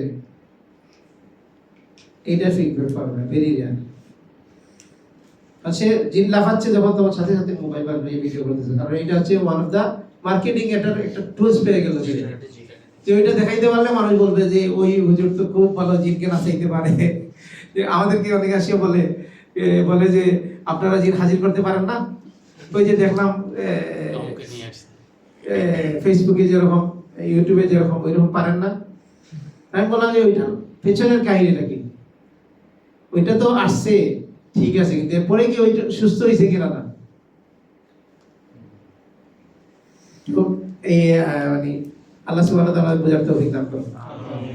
তো এই জন্য যে প্রান্তিকতা, এটাকে কি করতে হবে আমাদের, এটা হচ্ছে ভুল ধারণা। এই বিভ্রান্তি থেকে আমাদেরকে বেরিয়ে আসতে হবে। যে হাদিসের কথা বলছিলাম, আলী রাদিয়াল্লাহু আনহু থেকে বর্ণিত যে হাদিসটা, সেটা মিশকাতে 4366 নম্বর হাদিস, যেটাকে যে রাসূল সাল্লাল্লাহু আলাইহি ওয়াসাল্লাম 2টা চিকিৎসাকে একসাথে কি করলেন, সূরা ফালাক নাস দিয়ে জানলেন এবং লবণ মিশ্রিত পানি ঢাললেন। ইমান নষ্টকারী কিছু চিকিৎসক আছে, হ্যাঁ, তাদের জ্যোতিষী, জাদুকর, গণক, মহাজাতক, জিন সাধক, তান্ত্রিক, গুরুজি, ফকির, কবিরাজ, হুজুর, পণ্ড হুজুর, মোল্লা, কিন্তু ধোঁকাবাজ মোল্লা। তো এই যে চিকিৎসক, তারা কিন্তু গোপনে গোপনে চিকিৎসা করে না। ঢাকা শহরে রাস্তায় রাস্তায় হাঁটলে একটু পিলারগুলোর দিকে একটু তাকাবেন, একটু দেওয়ালের দিকে তাকাবেন, দেখবেন চ্যালেঞ্জ 7 দিনে 3 দিনে বিফলের মূল্য ফেরত, হ্যাঁ, ইন্ডিয়া থেকে ট্রেনিং নিয়ে আসছে, হ্যাঁ, গুরুজি, গুরু বাবা, তারপরে এই বিভিন্ন এরকম এগুলো প্রকাশ্যে চলতেছে। আমরা হয়তো গোপনে ঘরের ভিতরে কথা বলতেছি, আমাদের পোস্টার এরকম দেওয়া যাবে না, হ্যাঁ, কিন্তু মানে শিরকের দিকে মানুষের আহ্বান, কুফরির দিকে আহ্বান, এটা সুস্পষ্টভাবে এবং প্রকাশ্যে চলতেছে আমাদের সমাজে। এদেরকে চিনবেন কিভাবে? তান্ত্রিক রে, আমি তান্ত্রিক কিনা না, আমি যে কথা বলতেছি আমি তান্ত্রিক কিনা, আমি জাদুঘর কিনা, আমি কবিরাজ কিনা, আমি ভণ্ড মোল্লা কিনা, আমি মানে ধোঁকাবাজ মোল্লা কিনা, ভণ্ড কবিরাজ কিনা, এটা চিনবেন কিভাবে? এটা চিনার রাস্তা হচ্ছে, প্রথমেই সে কিছু সিমটম আছে, তার মধ্যে একটা সিমটম হচ্ছে যে রোগীর নাম জিজ্ঞেস করবে, সাথে রোগীর মায়ের নাম জিজ্ঞেস করবে। রোগীর মায়ের নাম যখন নেবে, রোগীর নাম নেবে, রোগীর ব্যবহৃত জিনিস চাইবে, রোগীর পিকচার চাইবে, তাহলে বুঝতে হবে যে সেগুলা জাদুকর। তারা রোগীর নখ, কাপড়, হ্যাঁ, টুপি, রুমাল ইত্যাদি নিয়ে ব্যবহার করবে। যেমন রাসূল সাল্লাল্লাহু আলাইহি সাল্লামের চুল ব্যবহার করা হয়েছিল, ওনাকে যে যে পুকুরের মধ্যে কি করা হয়েছিল, জাদু রাখছিল না। তারপরে জবাই করা জন্তু চাইবে, হ্যাঁ, আল্লাহর নাম ছাড়া জবাই করতে হবে, রক্ত মাখতে হবে, এগুলো। তারপরে এমন মন্ত্র পড়বে, মন্ত্রটা বোঝা যাবে না, মিনিংলেস, আপনি বুঝবেন না। এটা আমি দেখি ইউটিউবে একটা লোক জিন বন্দী করতেছে, তো বিসমিল্লাহ বলছে, ওইটা বোঝা যাচ্ছে, আর বাকিটা কোরআন না। এমন স্টাইলে পড়তেছে, সাধারণ মানুষ, দেশের বেশিরভাগ মানুষ হচ্ছে কোরআন পড়তে জানে না। কোরআনের মতো করে কিছু পড়লে মানুষ মনে করে এটা কোরআন। সে বিসমিল্লাহ শব্দটা বলছে, যেহেতু এটা আমাদের সবাই জানি, এরপরে যা পড়তেছে এটা মানে কোনো মিনিং নেই, ওই মন্ত্র পড়তেছে। এই জন্য সাহাবায়ে কেরাম কি পড়ে ফুদিস জাফর করছেন? সূরা ফাতিহা। আল্লাহ সুবহানাহু ওয়া তাআলা মানে তিনি রহমানুর রহিম, তিনি আমাদের জারফুকের জন্য বড় বড় সূরা দেন না। যদি সূরা বাকারা পড়ে ফু দিতে হইতো তাহলে অনেকের সমস্যা হইতো। এখানে কি আছে? হাদিসে যদি যান, সূরা ফাতিহা আছে, আয়াতুল কুরসি আছে, সূরা ইখলাস, ফালাক, নাস আছে, সূরা কাফিরুন আছে।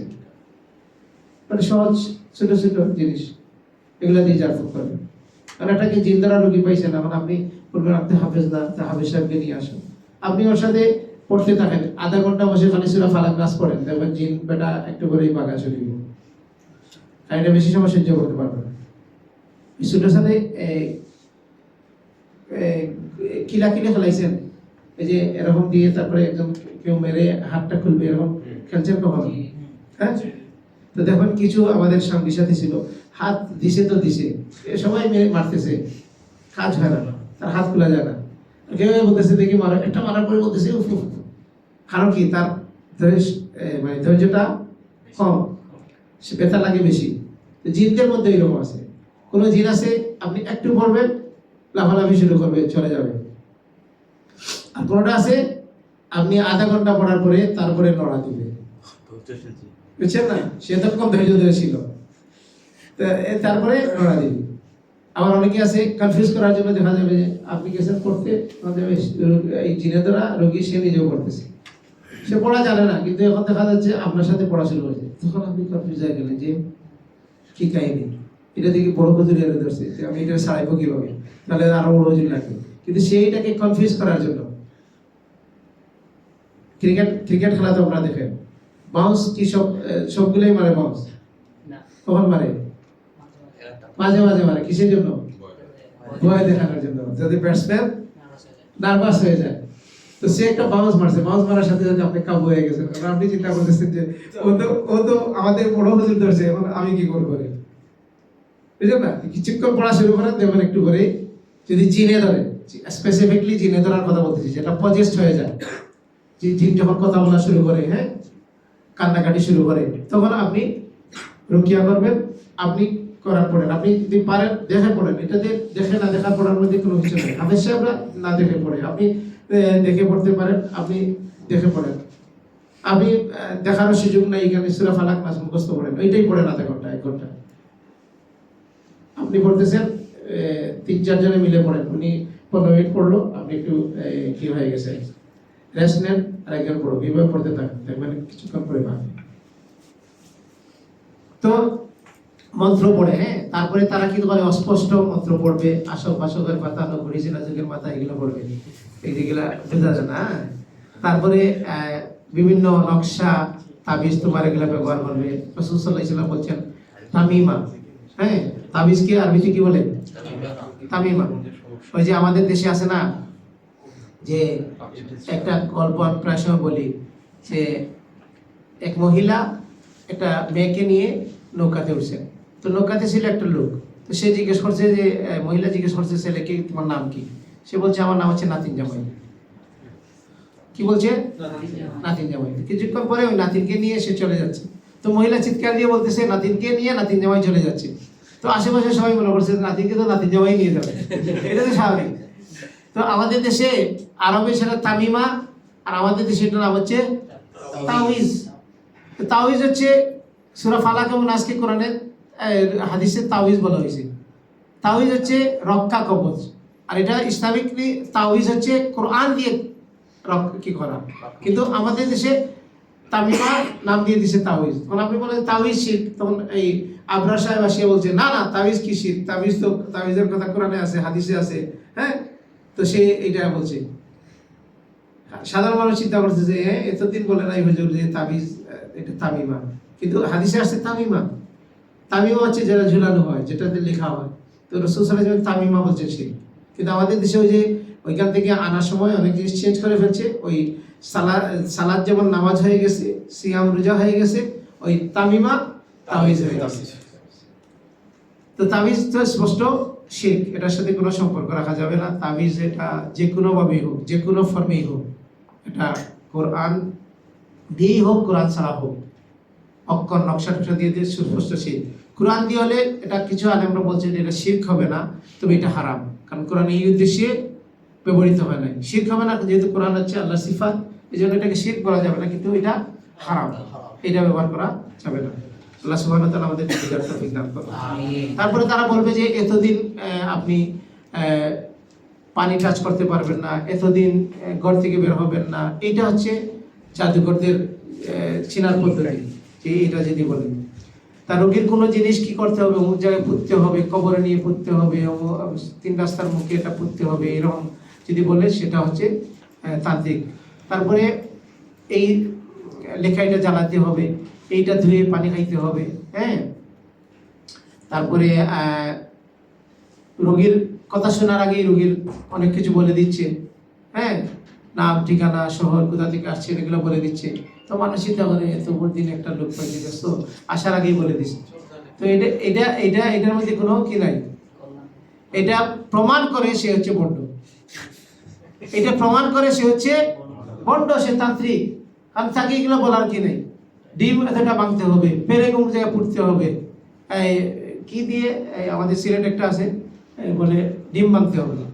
তারপরে চাকু দিয়ে কি করে, তাহলে এই যখন তত্ত্বাবধায়ক সরকার আসছিল তখন ওর এইখানে গেছে, তখন সে এখন চাকু না দিয়ে এখন কি করে লোহা দিয়ে মাটির মধ্যে দাগ কাটে, কি করে এগুলো করে, এখন কলম দিয়ে কাগজের মধ্যে কি করে। তো রসুল এগুলা শিখাইছেন, রসুলকে শিখাইছেন সূরা ফালাক নাস, কোরআন পড়ো, কোরআন নিয়ে আমল করো, তুমি ইসলাম নামাজ পড়ো কিনা, এইগুলো কিন্তু কোনো মানে নামাজ পড়ে কিনা, ওই লোক ইমান আছে কিনা, ওইটা কোনো বিষয় না। আসবে সে তদবির দিবে, তার ব্যবসা ঠিক মতো চলবে, এবং ইমানদাররা কি ওইখানেই ইমান হারাবে। আল্লাহ সুবহানাহু ওয়া তাআলা আমাদেরকে বুঝার তৌফিক দান করুন। এটা লবণ পড়ে দেবে, বলবে এটা খাওয়াও, স্বামীর ভালোবাসা পাইতে চাইলে মিষ্টি পড়ে দেবে, হ্যাঁ, লবণ পড়ে দিবে, এগুলা জাদুকর, এগুলা জাদুকর। পুকুরে 7 পুকুরের পানি লাগবে, হ্যাঁ, এগুলা এদের ব্যাপারে রাসূল সাল্লাল্লাহু আলাইহি ওয়াসাল্লাম কি বলছেন, কেউ যদি তান্ত্রিকের কাছে যায়, জাদুকরের কাছে, আররাফের কাছে যায়, যারা এগুলো নিয়ে কাজ করে তাদের কাছে যায়। রাসূল সাল্লাল্লাহু আলাইহি সাল্লাম কি বলছেন যে তাদের কথা যদি বিশ্বাস করে তাহলে রাসূল সাল্লাল্লাহু আলাইহি সাল্লাম যে দ্বীন নিয়ে আসছেন সেটাকে অস্বীকার করবে। সরি। আর রাসূল সাল্লাল্লাহু আলাইহি সাল্লাম বলছেন যদি তাদের কাছে যায়, বলেন আপনি টেস্ট করে দেখি। তো টেস্ট করতে গেলে রাসূল বলছেন 40 দিন সালাত কবুল হবে না, সেই মুসলিমের হাদিস। এই জন্য টেস্ট করা যাবে না। আবু হুরায়রা রাদিয়াল্লাহু বলছেন আল্লাহ সুবহানাহু ওয়া তাআলা এমন কোন রোগ পাঠান নাই যেটার কোনো আরোগ্যের ব্যবস্থা নাই। সহিহ বুখারীর হাদিস, তিরমিজি এবং ইবনে মাজাহ বর্ণনা করছেন যে এমন কোন মা আনজালাল্লাহু তাআলা, এমন কোন রোগ নাই যেটার জন্য কি করেন নাই, শিফার ব্যবস্থা করেন নাই। এজন্য আমাদেরকে আশাবাদী হতে হবে, অপটিমিস্টিক। আমাদের মডার্ন মেডিকেল সায়েন্স, আমাদের চিকিৎসা ব্যবস্থা সবসময় আমাদেরকে হতাশ করে, নিরাশ করে। বলবে আমরা ডায়াবেটিস, এটা ভালো হবে না। আমরা প্রেশার, সারা জীবন ওষুধ খাইতে হবে, এটা ভালো হয়। প্রেশার ভালো হয়, শুনছেন কখনো? প্রেশার নাই, কবে প্রেশার ভালো হয়ে গেছে, তারপরে ওষুধ খাইতে হয়। কিসের জন্য? ডাক্তার বলছে এটা একবার খাইলে এটা বন্ধ করা যাবে না, দিছে পয়লা ঢুকে শেষ।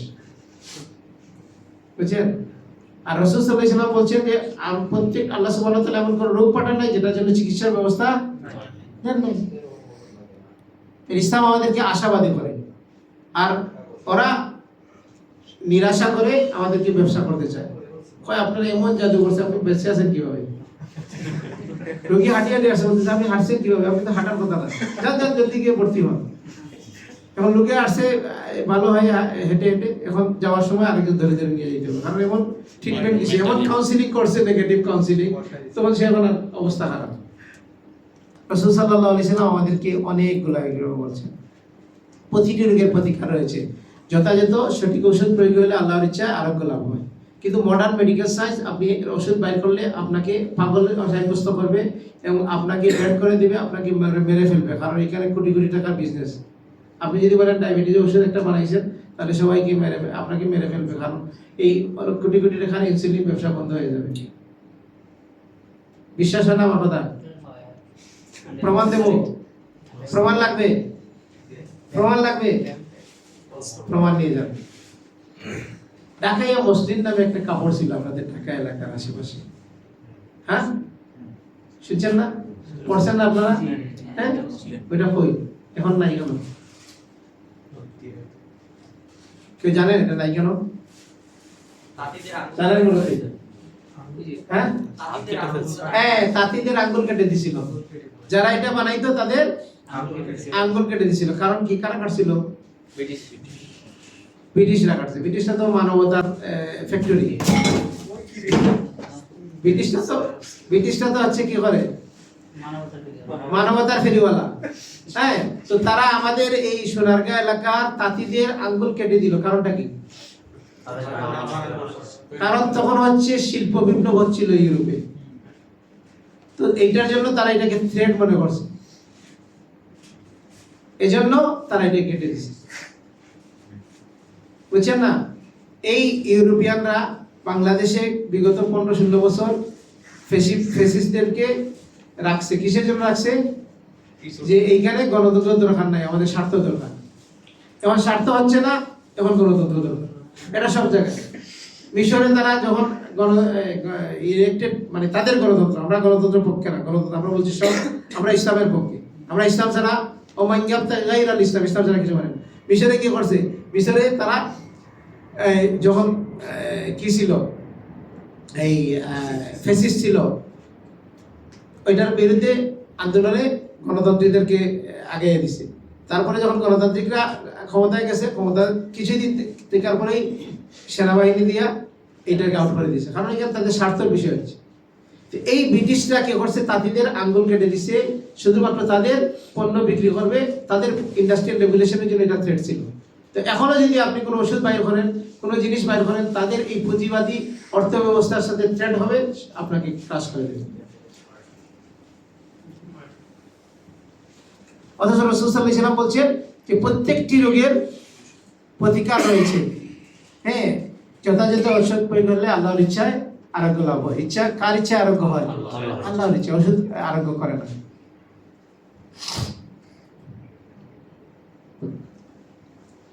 তো এইভাবে আমরা যদি দেখি যে রাসূল সাল্লাল্লাহু আলাইহি সাল্লাম আল্লাহ সুবহানাহু ওয়া তাআলা কোরআন কারীমের মধ্যে বলছেন যে কোরআন দ্বারা চিকিৎসা করা যায়। ওয়ানুনাজ্জিলু মিনাল কোরআনি মা হুয়া শিফা। কোরআন হচ্ছে আরোগ্য দানকারী। আপনি কোরআন তেলাওয়াত করবেন, এটা শিফা হবে কিভাবে? কাউন্সিলিং করে না এখন এখন এখন কাউন্সিলের কাছে গেলে ঢাকা শহরে 1500 টাকা, 2000 টাকা, আরো বেশি আছে। হ্যাঁ, মিনিমাম 1000 টাকা দিয়ে করতে হবে। তো কাউন্সিলিং কি করে? ওষুধ দিয়ে কথা বলবে আপনার সাথে, আপনাকে এনকারেজ করবে, আপনাকে বিভিন্ন টেকনিকে কথা বলবে। তো এটার দ্বারা উপকার হয়। এখন আমরা বুঝতে পারতেছি। কিছুদিন আগে তো কাউন্সিলিং হয়েছে, এগুলো মানুষ বুঝতো না। মানুষের এইভাবে বোঝানো যেতেছে গালি দিলে আপনার রাগ হয় না, তো গালির একটা এফেক্ট আছে। গালি কি দেখা যায়? গালি কি আপনার শরীরে কি আঘাত করছে? তো আপনি উত্তেজিত হচ্ছেন কেন? তো এটার একটা এফেক্ট আছে। হ্যাঁ, তো ঠিক অনুরূপভাবে ভালো কথারও এফেক্ট আছে। এটা আমরা বুঝি ভালো কথা। যদি কেউ এসে বলে ভালো কথা খারাপ কথার এফেক্ট, যারা বিবাহিত তারা ভালো বলতে পারবেন। হ্যাঁ, যদি আজকে যদি এফেক্ট দেখতে চান, বাসায় গিয়ে বলবেন যে আজকে যে খাবার খাই রাখছো এটাতে একটু ভালো হয়েছে না, ওই সাথে সাথে এফেক্টটা বুঝতে পারবেন। বা ঢুকিয়ে বললেন যে কি খাবার পড়ছো, এটা কাপড় হইলো, এটা কি পড়ছো, তোমার এটা খেত লাগতেছে, ওই বুঝতে পারবেন যে এফেক্ট। বিবাহিতরা এটা ভালো বুঝে যে ভালো কথা এবং খারাপ কথা। এই জন্য রাসূল সাল্লাল্লাহু আলাইহি ওয়াসাল্লাম আমাদেরকে শিখাইছেন যে কয়েকটা জায়গায় মিথ্যা বলা যায়, তার মধ্যে একটা হচ্ছে স্ত্রীর সাথে। কারণ ভালোবাসা পাইতে হইলে মিথ্যার বিকল্প নাই। খাইতে পারতেছেন না, বলবেন খুব ভালো হয়েছে, দেখুন ঘরে খুব শান্তি, আদর বেড়ে গেছে, আজকে সুয়াগ বেড়ে গেছে। তো এই জন্য যে এটা বোঝা যায় যে এটার এফেক্ট আছে। হ্যাঁ, আলহামদুলিল্লাহ। তো আল্লাহ সুবহানাহু ওয়া তাআলা স্পষ্টভাবে কোরআন কারীমের মধ্যে বলছেন যে হচ্ছে কোরআন হচ্ছে শিফা। তারপরে আমি যে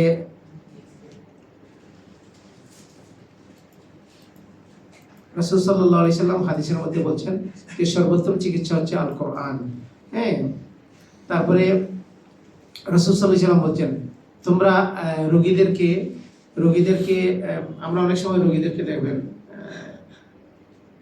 অনেক দিন থেকে খাচ্ছে না, ঠিক মতো খাচ্ছে না।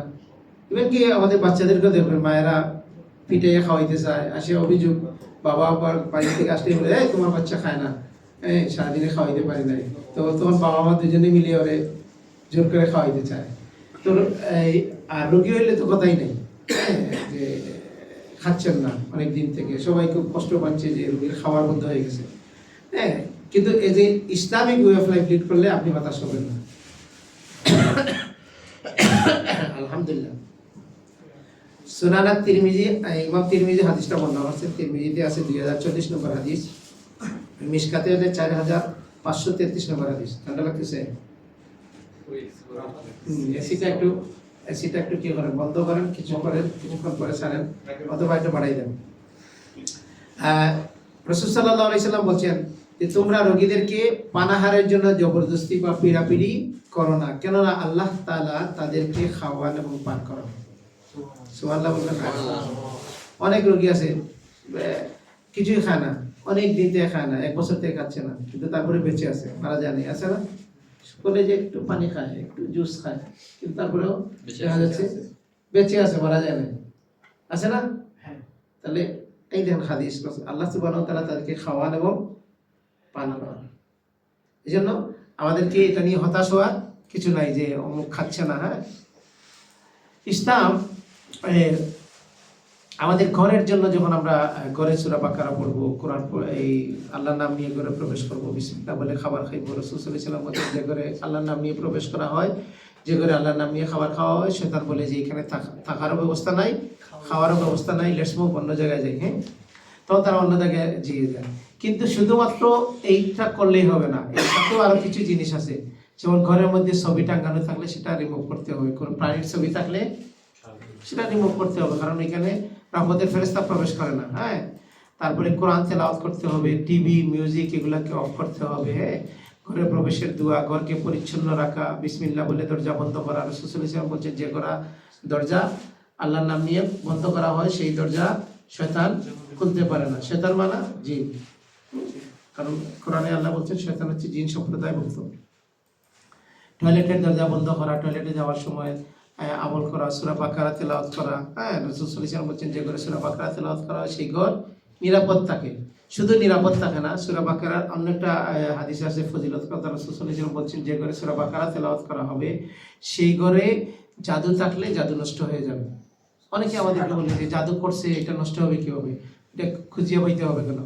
অনেক হুজুরের কাছে যায় যে জাদু কোন জায়গায় করছে, গিট কোন জায়গায় বাজছে, ওইটা বাইর করার জন্য।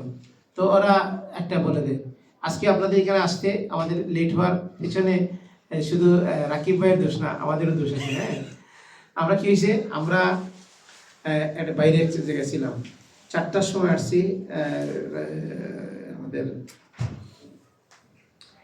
রুবেল ভাই বলছে যে 4টা থেকে 4:30টার ভিতরে বাইক চলে যাবে আমাদের এখানে।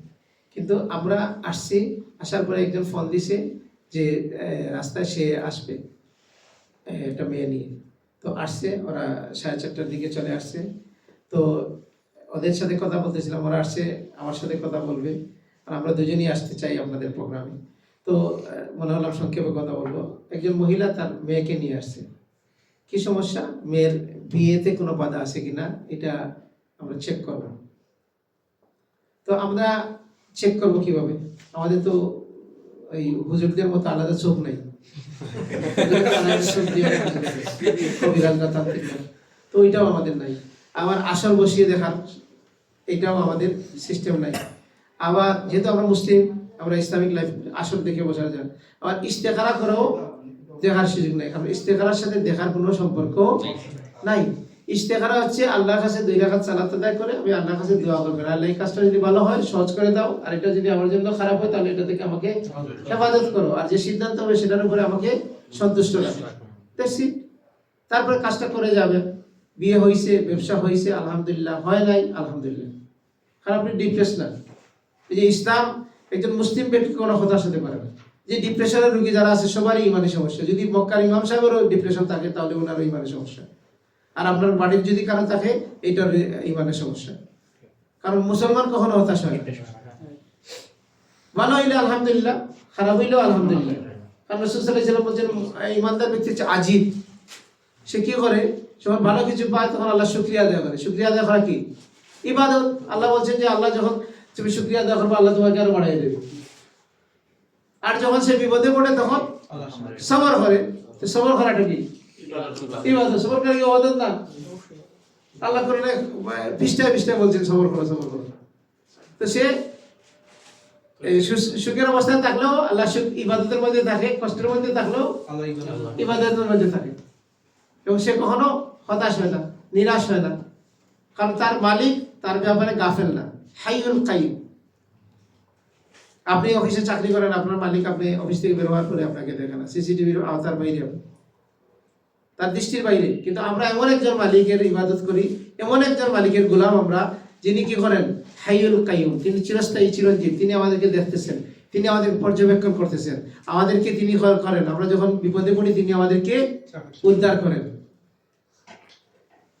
আল্লাহ সুবহানাহু ওয়া তাআলা আমাদেরকে বলছেন, আল্লাহর কথাকে আমরা ওইভাবে নিতে পারি না। এটা যে আয়াত দিয়ে শুরু করছিলাম আজকে, যে ফা ইন্না মাআল উসরি ইউসরা, কষ্টের মধ্যে স্বস্তি আছে, বিপদের মধ্যে আপনার সুবিধা আছে। ইন্না মাআল উসরি, নিশ্চয়ই, 2বার আল্লাহ সুবহানাহু ওয়া তাআলা ইন্না মাআল উসরি ইউসরা, নিশ্চয়ই কল্যাণের অকল্যাণের পরে কল্যাণ আছে। কারণ আপনি তো ধৈর্য ধারণ করবেন, আপনার তো দুনিয়ার জিন্দেগি আসল জিন্দেগি না। হ্যাঁ, আপনার ইনকাম ভালো না, আপনার সন্তান আপনার কথা শুনতেছে না, বউ আপনার কথা শুনতেছে না। তো আল্লাহ সুবহানাহু ওয়া তাআলা কোরআনুল কারীমের মধ্যে তুলে ধরছেন, অনেক নবী তার বউ কথা শুনে নাই। শুনে নাই, এরকম নবী আছে না? অনেক নবী তার সন্তান কথা শুনে নাই, ছিল না? কোন নবী? নূহ আলাইহিস সালাম।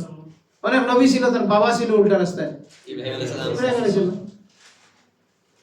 অনেক নবী তার চাচা ছিল উল্টা, মুহাম্মদ সাল্লাল্লাহু আলাইহি ওয়াসাল্লাম। তাহলে এই অবস্থায় পড়ে আপনি হতাশ হবেন কেন? পৃথিবীর শ্রেষ্ঠ শ্রেষ্ঠ মানুষরা এগুলা মোকাবেলা করছে, তো আপনি আমি মোকাবেলা করবো না?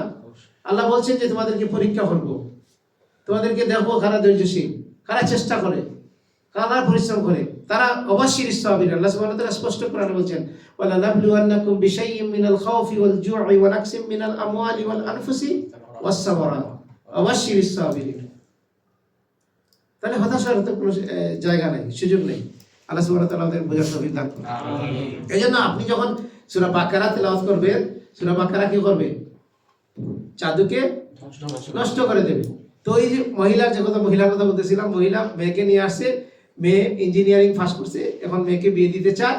এখন মেয়ে তো বিয়েতে রাজি হয় না, আর মহিলার মাইন্ড সেট আপ হয়েছে যে বিয়েতে রাজি হয় না, নিশ্চয়ই এটা জাদুটনা আছে, কেউ কিছু করছে, এর জন্য মেয়ে রাজি হচ্ছে। তো মেয়েকে নিয়ে আসছে, আমরা একটু মানে 5 মিনিট কথা বলার পরে বুঝে ফেলছি যে মেয়ের আসলে কোনো সমস্যাই নেই, মেয়ের কোনো সমস্যা নাই। এখানে জাদুটনার কোনো বিষয় না, এখানে হচ্ছে সিস্টেমেটিক। মা বেশি প্রেশার দেয়, যে কোনো একটা পাত্র পাইলে, পয়সাওয়ালা পাত্র পাইলে বিয়ে দিতে চায়। মেয়ের এবং মায়ের হচ্ছে মাইন্ডসেটটা ভিন্ন। মেয়ে চায় যে একটা মানে ভালো ছেলে হবে, তার সাথে আন্ডারস্ট্যান্ডিং হবে। আর মায়ের কথা হচ্ছে ও সম্পদশালী, ওকে দিয়ে দিই, ও তো লেখাপড়া আছে, দিয়ে দিই। ওই 2-3টা মনে হয় এগুলো মানে সে কিন্তু রিফিউজ করছে, এখন মনে করতেছে মনে হয় কিছু বাধা টাধা আছে, কিন্তু তার কোনো লক্ষণ নাই। যেমন আমরা চিকিৎসা করতে গেলে, ডাক্তারের কাছে গেলে, ডাক্তার কি চোখ দিয়ে দেখে? ডাক্তার কি আসর বসায়? ডাক্তার কি ইস্তেখারা করে দেখে? ডাক্তার কি বলে? আপনার সমস্যা কি আছে এগুলো বলতে হবে। তো মানুষের মাইন্ডসেট আপ এইভাবে হয়েছে, মানুষের এই মাইন্ডসেট আপ হয়েছে যে ডাক্তারের কাছে গিয়ে সব বলতে হবে, আর হুজুরের কাছে গিয়ে হুজুর নিজে বলবে। এটা মাইন্ডসেট আপ। ভাই আমাদেরকে ফোন করে জিজ্ঞেস করতেছে, হুজুর আপনি দেখেন তো আমার কি সমস্যা হয়েছে। অনেকে এসে বলে যে আপনারা তো অনেক কিছুই দেখেন, বুঝেন। তাই বলে আমরা তো ওপেনলি বলি, এটা সবাই বলবে না। এটা তো এটা হচ্ছে মানে এটা হচ্ছে মার্কেটের একটা বিশাল একটা ইস্যু, যে আপনি যখনই বলবেন যে আপনি দেখেন, তখন তো আমি ভাবলেই এমন ভাব যে আমি অনেক কিছু দেখতেছি, চোখ টোক ঘুরাইব, চোখ বন্ধ করে কি করবো। কিন্তু আমরা স্পষ্ট বলি, কারণ আমাদের আল্লাহ সুবহানাহু ওয়া তাআলা রাসূলকে বলতেছেন কোরআন কারীমে, যদি রাসূলের এই ক্ষমতা থাকতো তাহলে কি হইতো? কোনো অকল্যাণ তাকে স্পর্শ করতো না। রাসূল সাল্লাল্লাহু আলাইহি সাল্লামের ওয়াইফের উপরে জেনার তহমত আসতো না। রাসূল সাল্লাল্লাহু আলাইহি সাল্লামের উহুদের প্রান্তে মার খাইতে হইতো না। রাসূল সাল্লাল্লাহু আলাইহি সাল্লামের তায়েফে রক্ত জড়াইতে হইতো না।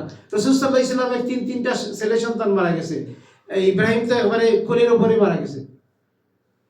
তো যদি তিনি আল্লাহ সুবহানাহু ওয়া তাআলা এগুলো প্রমাণ দিবেন যে যদি কল্যাণ অকল্যাণ রাসূলের কাছে, রাসূলের বাচ্চা মারা যায়, রাসূলের বিবির উপরে মানুষ কি করতে পারে? আমরা এই ফ্যাসিস্ট সরকারের কারো বিরুদ্ধে নাম নিয়ে এক জায়গায় যে বক্তব্য দিছিল, শুধু নাম আনছিল, বলছিল যে ইমাম দায়ী মুসনাই ইমাম। এটা বলার পরে ডিজিএফআই কি করছে, কল করে বলছে যে আপনাদের বক্তা এটা বললো কেন?